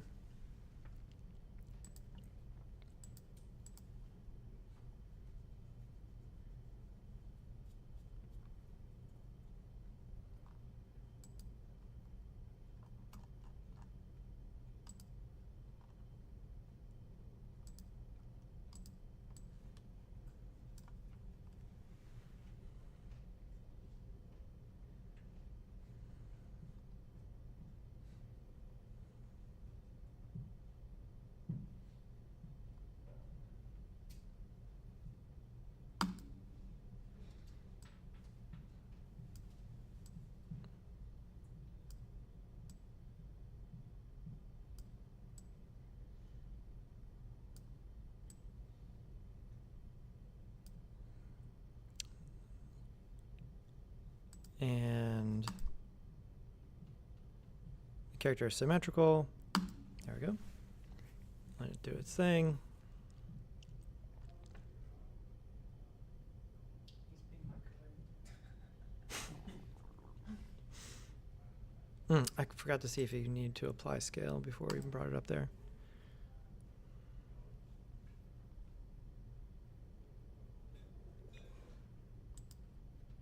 No.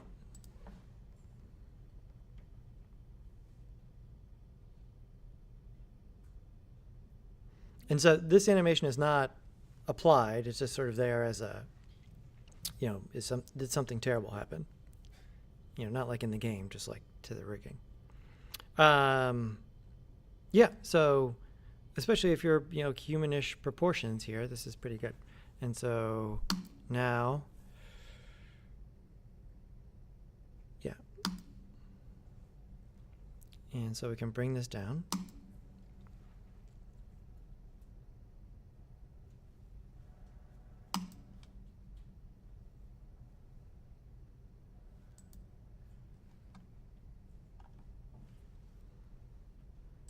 Back into here.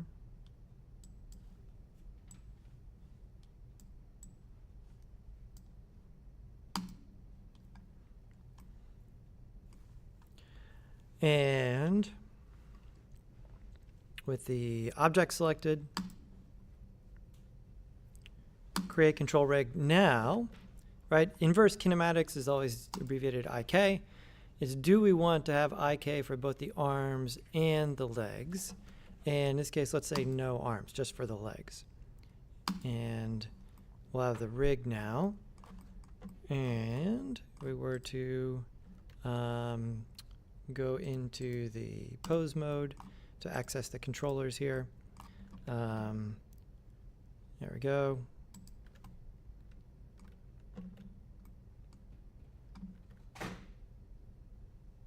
So that's especially for humanoid proportions here. Right, you can see how the inverse kinematics for the legs here is really great, especially for, like jumping, right? Not too far, but there we go. But now, if I grab this and move this, you see it's not doing anything, because now this is what's referred to as forward kinematics. Essentially, when you do forward kinematics, you animate rotation, right? And so I'm going to rotate this, and rotate this, then rotate this, okay? When you do inverse kinematics, you animate mostly position, also sometimes rotation, if the rig is set up in the way that the target, the thing that you're animating, also rotates, which is not 100% in every case. In this case, I think it was correct. But anyways, now, yeah, we would rotate and then rotate and then rotate and then rotate.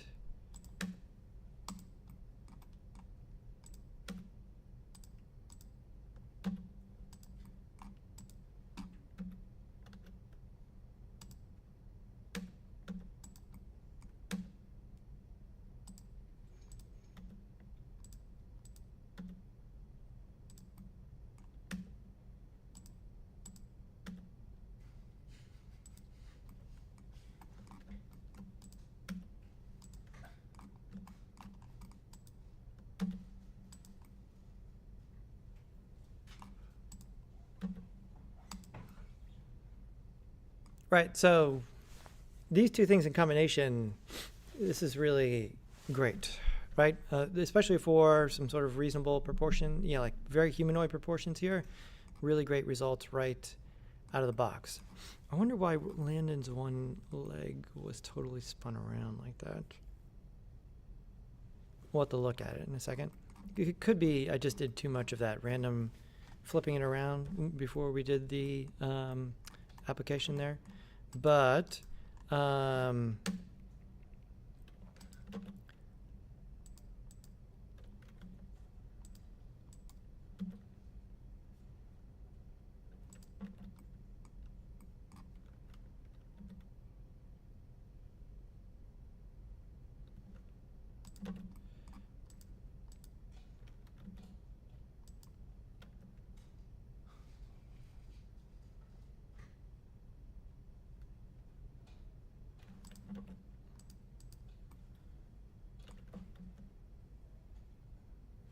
Yeah, like they even built in the heel peel here on the foot,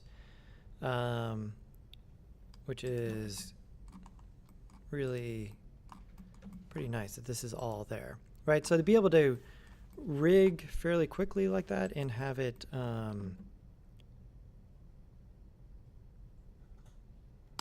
be able to then add the controls, right? And so then again, now we're animating the controls, not the bones directly. The M. Night Shyamalan twist is that the controls are actually bones, right? They're another set of bones, yeah, on top of the other bones there, right? Meta bones. But yeah, so fairly good results with land-ins, really good results with jacks. Let's see how Razor fares through the process. There's going to be scale things you need to apply. Okay. The zipper and something else. So we will instant apply all modifiers so that we don't get any weird stuff. And then Control J, and then I think we're good.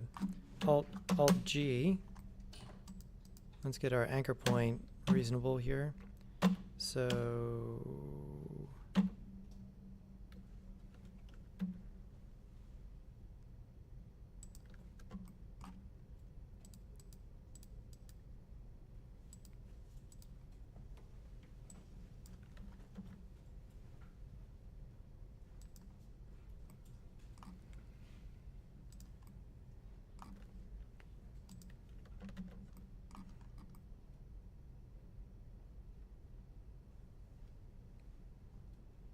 okay. Well, Razor has very similar proportions to that mouse. So that, hopefully that fares well here. Let's see. So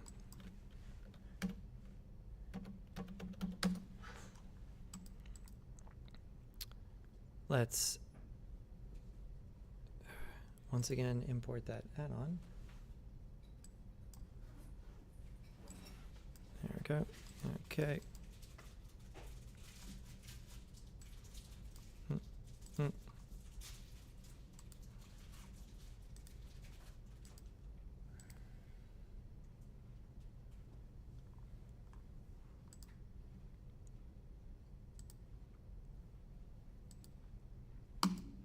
There we go. And back up here.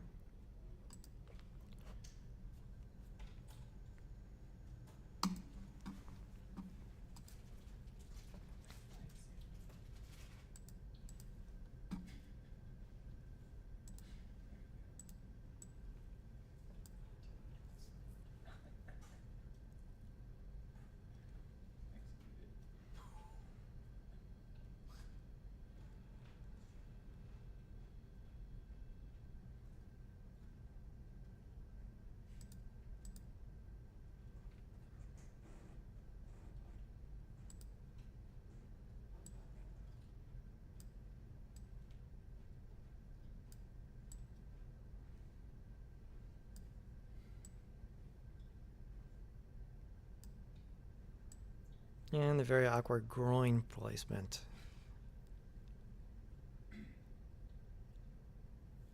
And here,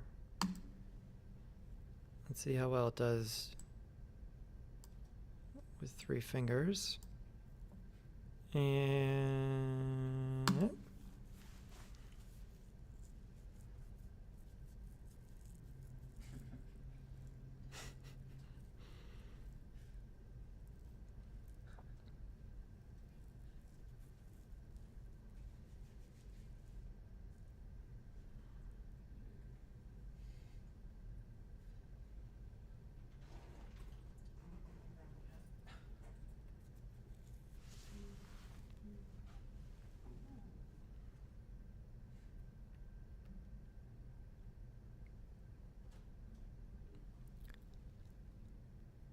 hand looks a little weird.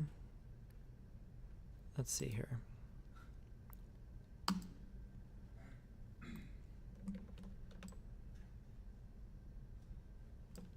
And Let's download Razor.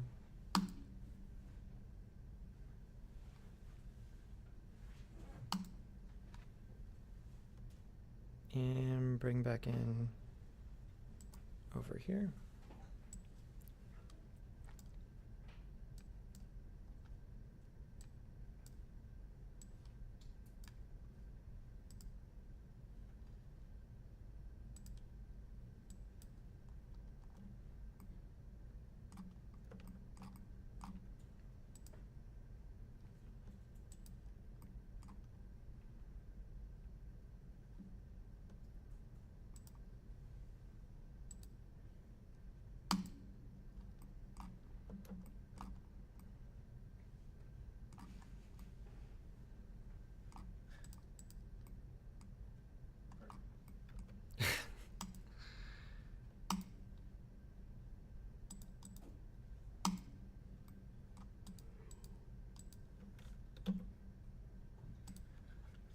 So I think part, don't look at the hands. The rest of the body looks pretty good. Don't focus on the hands.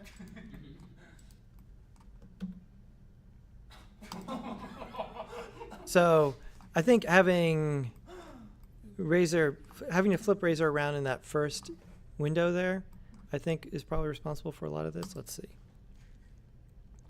And so in this case, let's go ahead and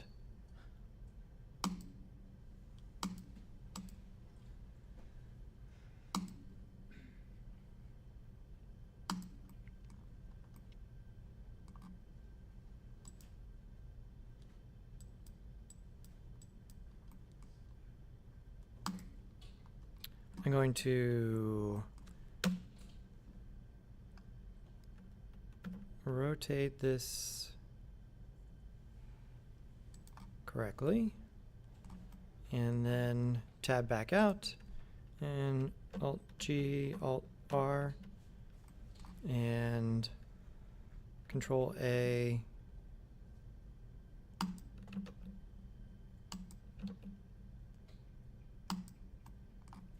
Okay. And then the other thing I think, let's look over here. I think they want the hands kind of facing down. That's what that import image shows. If we just looked at the characters by themselves. Yeah, if we look at Remy here, they're kind of facing down. In this case,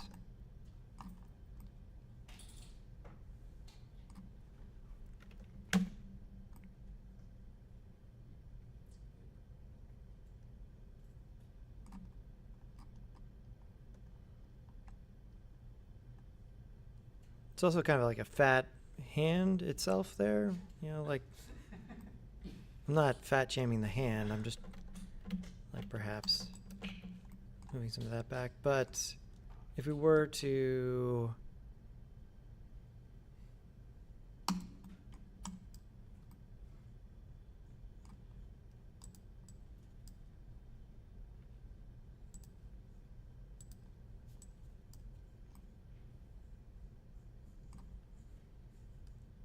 use proportional editing here,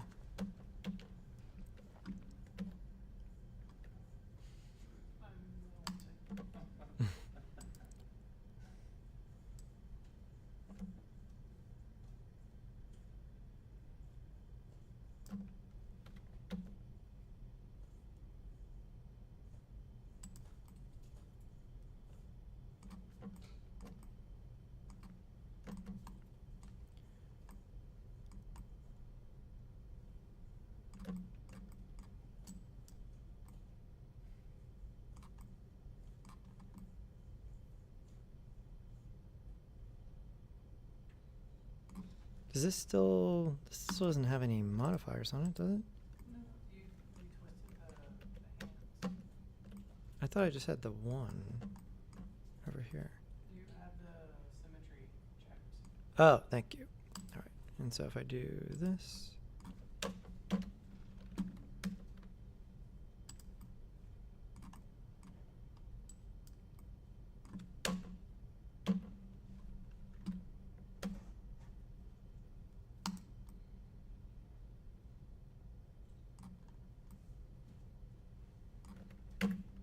Okay, so we got I think we got Razor facing the correct direction, hands pointed down a little bit more.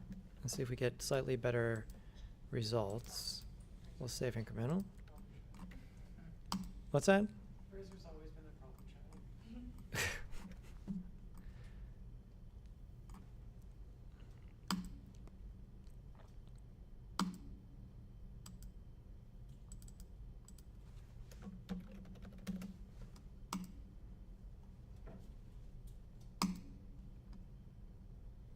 Then back here.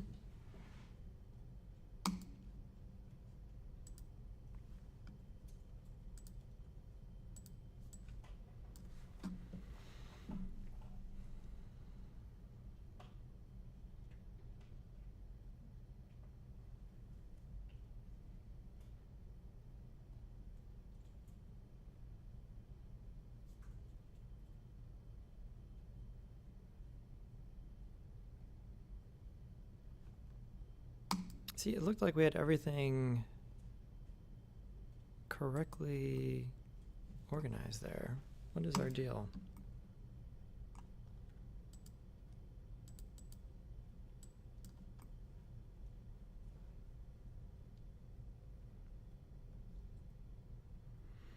Was the sailor facing the right direction? I mean, I think it was, even though yeah, because the handkerchief was on the front, right? The very first time we uploaded it, and so we were good there. Yeah. Let's see It here. might be like the other direction on the y-axis, I guess. Like, I don't know. Like you rotate him 180. Yeah, I thought I did that, but maybe I had undone what I had done. Let's see.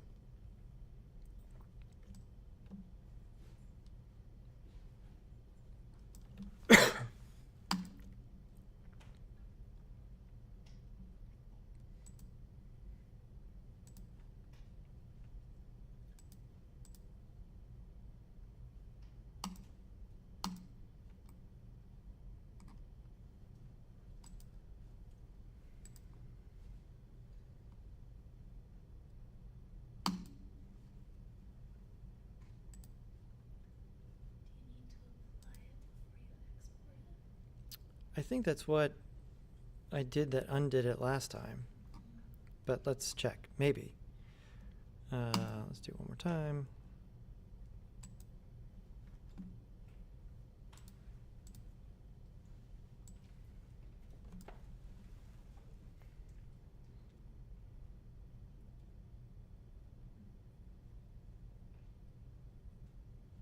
It's still backwards.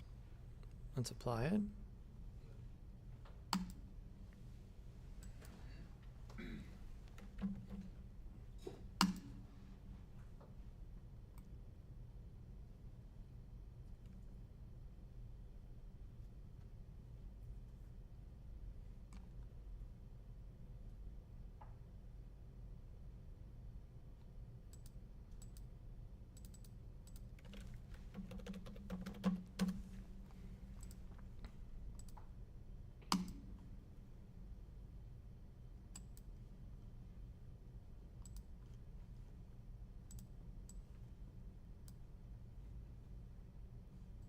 Let's look at jacks.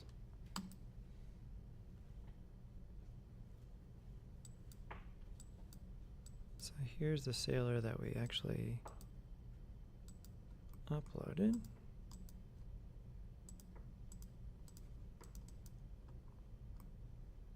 And in local,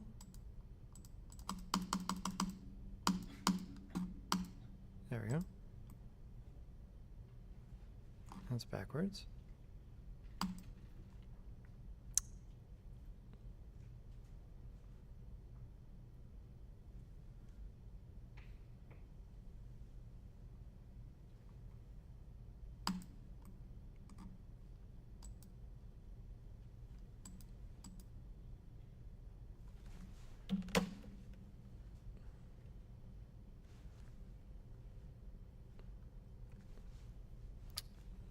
This is really weird. I'm not sure. Because we did the stuff the same way. Why does Razor keep facing the wrong direction? Because I think that's partially what's responsible here. I'm sure other people will run into this. And so I am going to try to eliminate one more variable.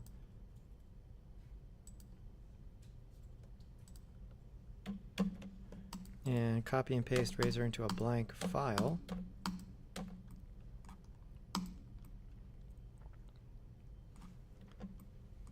And let's try it one more time.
There we go.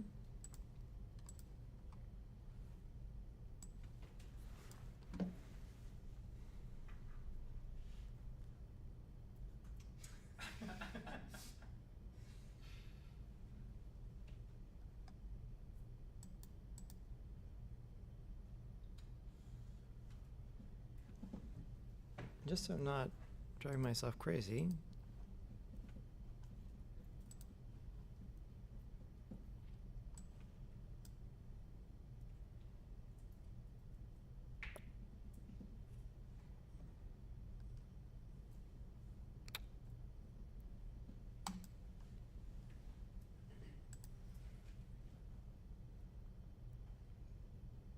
Okay, let's just make sure we are in local orientation so we can see what direction things are actually facing. So it's local. This is pointing forward. That's the one that got us the wrong results. We go into origins. We rotate the anchor point the entire way. So now if we were to Alt-R, and now if we were to export,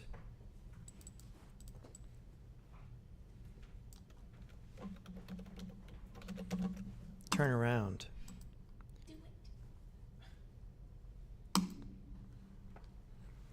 Then back here and here.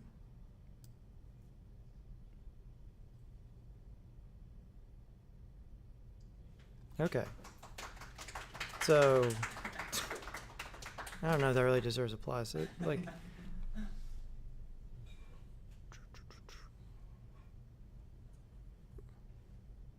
flip the anchor point.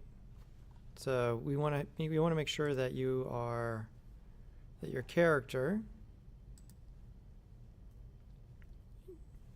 couple key things, need to be looking at the actual axis, so this needs to be local. The green arrow should be pointed away or behind to the back side. And that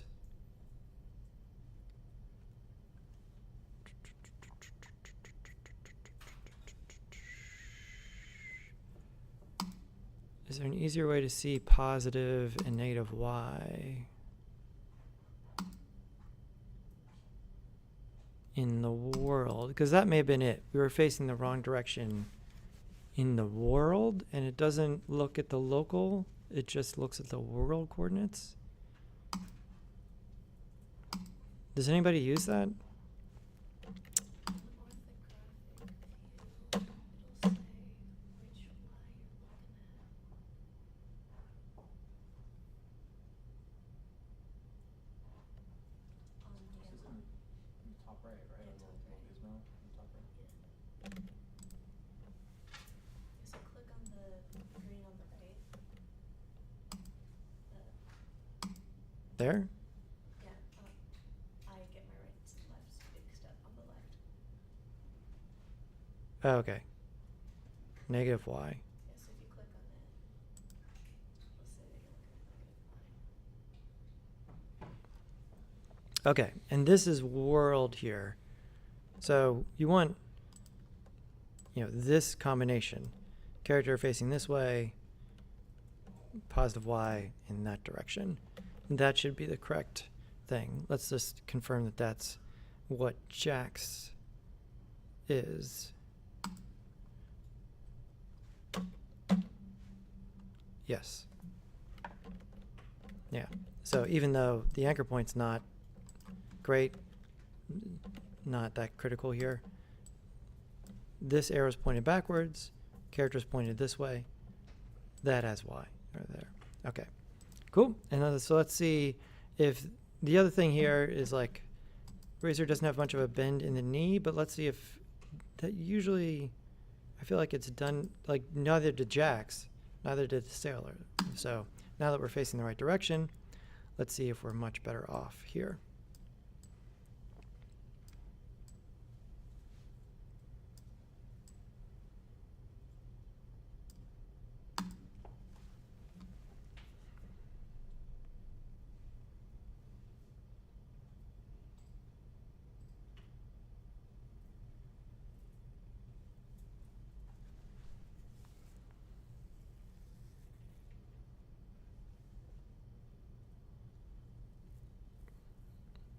And so it's worth the time to get this correct before uploading, right? We had I did a bunch of flipping with Buggle, and that compromised our rig creation at the end. And same situation here. That's all looking good. Next. And download. Back to here. There, here, and here.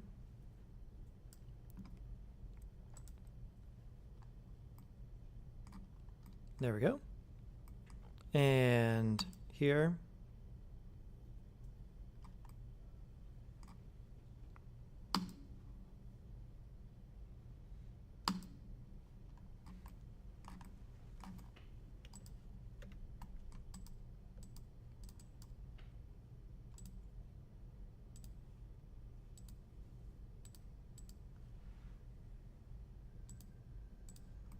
There we go. Yeah, better knee results now. In fact, I think these were actually behind the leg the very first time. And so now I might have been kind of low on Razor's knee placement.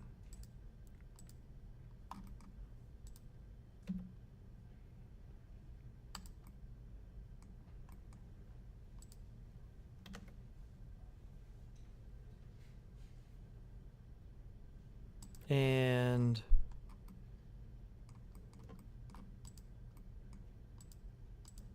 yeah,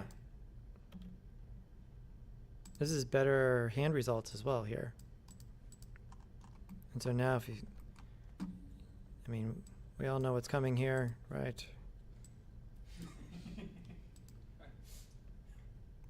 Why do you think I gave him at least that many fingers?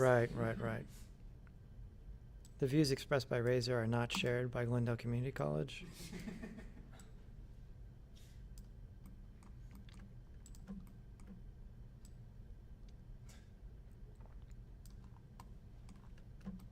Yeah, I mean, this is a really nice addition to our toolkit here. The fact that we're able to bring something up and down. So, Amy, yours strikes me as like right on the border here. You might want to try both things in terms of like, I mean, you do have the kind of stick legs. I don't know how much you envisioned those having knees or not when they're animating. I mean, like the Silksong characters they bend their knees, right? Yeah. Something. Yeah. Even though they're, like their legs are essentially just like lines a lot of times, right? So maybe this is the better workflow there, but the simplicity of the stub setup can't be overstated here, right? In terms of like, you can see how the cascading levels of complexity can cause a lot of issues here. But now we've got something where we're able to, especially for humanoid-ish things, do pretty good auto weighting and make any necessary changes here. But like, because Razor is, like even with the big head, it doesn't seem like the head is eating into the rest of it, which is really nice. The other thing that where you usually run into trouble is this, and you would see the chest cavity caving in when you would move the arms, because this bone here would get mapped to this area a lot.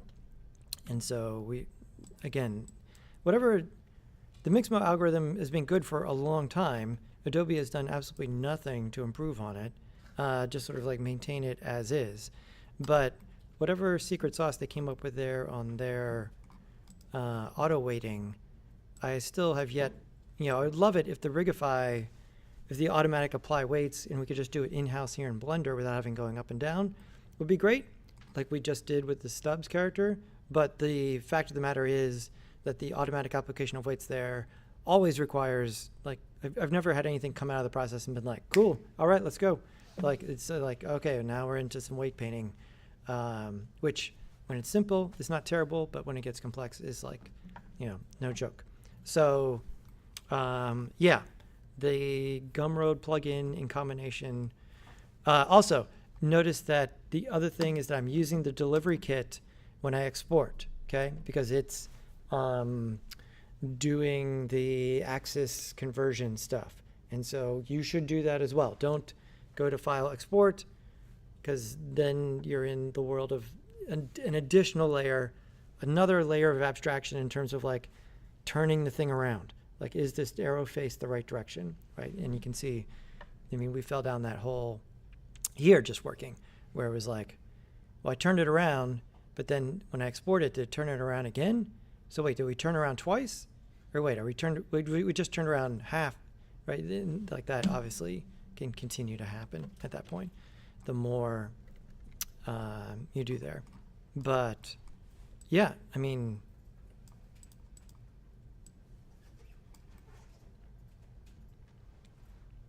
yeah, to be able to automatically weight the characters and then one click to get a reasonable rig to start with, also really great in terms of actually focusing on animating the characters and designing the characters.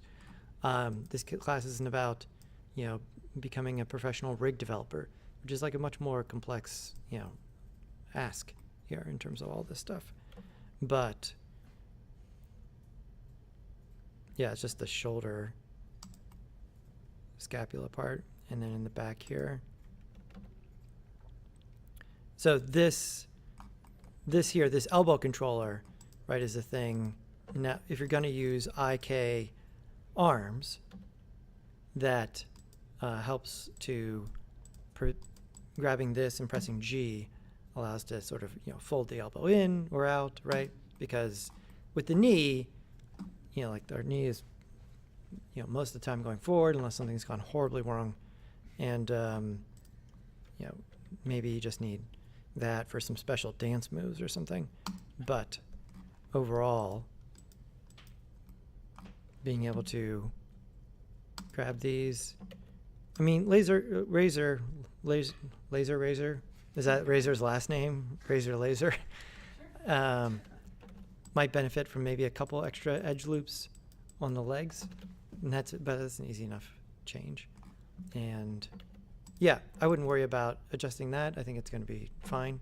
Like, it seems to be built-in into the rig. Okay. This really looks like a cell phone slapped to the front of his shirt for some reason. But yeah, you'll have a zipper there in the texture, right? Yeah. Yeah. It's already in the Discord. Okay. Awesome. Okay, so two branching strategies there, right? Like how stubby is your character, right? And then whether you want to go that route or whether you want to try, I mean, I suppose in a lot of instances it's worth it just to experiment with the Mixamo workflow here, but the, building of the skeleton, even if you go in and like Landon will, do some additional weight painting to sort of like get the center body worked out. Like, I think it's extremely advantageous, especially when combined with this, where we're able to get the rig happening right away. Make sense? Okay. So that's a pretty condensed version of, trying to rig stuff. But okay, the other part here is that tails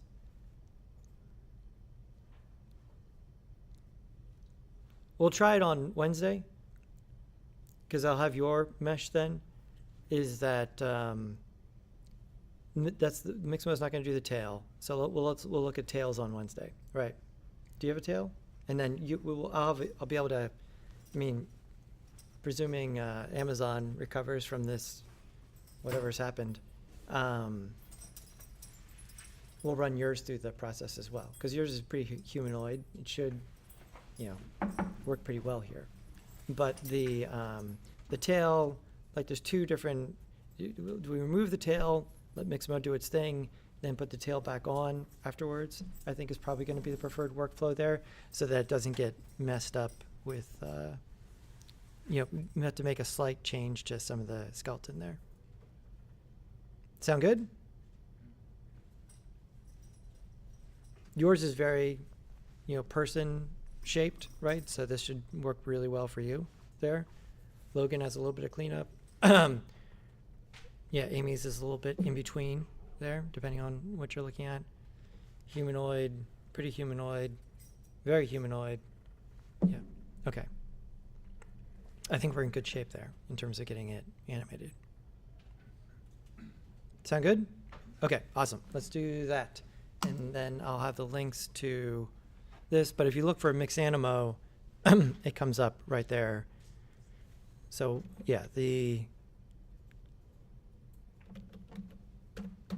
mission critical add-ons, Q, Remeshify has been key for modeling. Mixanimo rig is the one I was using. Not Pro, right? You don't have to buy the Pro version. The free one they have there is the one I was using that creates the other ones do stuff for like blending the animations. And then Delivery Kit is the one that's coming off of GitHub there, which is the export, one button export to Unity, right? So these three things, making Blender a lot more fun. Sound good? Okay, awesome. See everybody on Wednesday. Everybody having fun painting their characters? Go. Yes. Mm-hmm. Mm-hmm.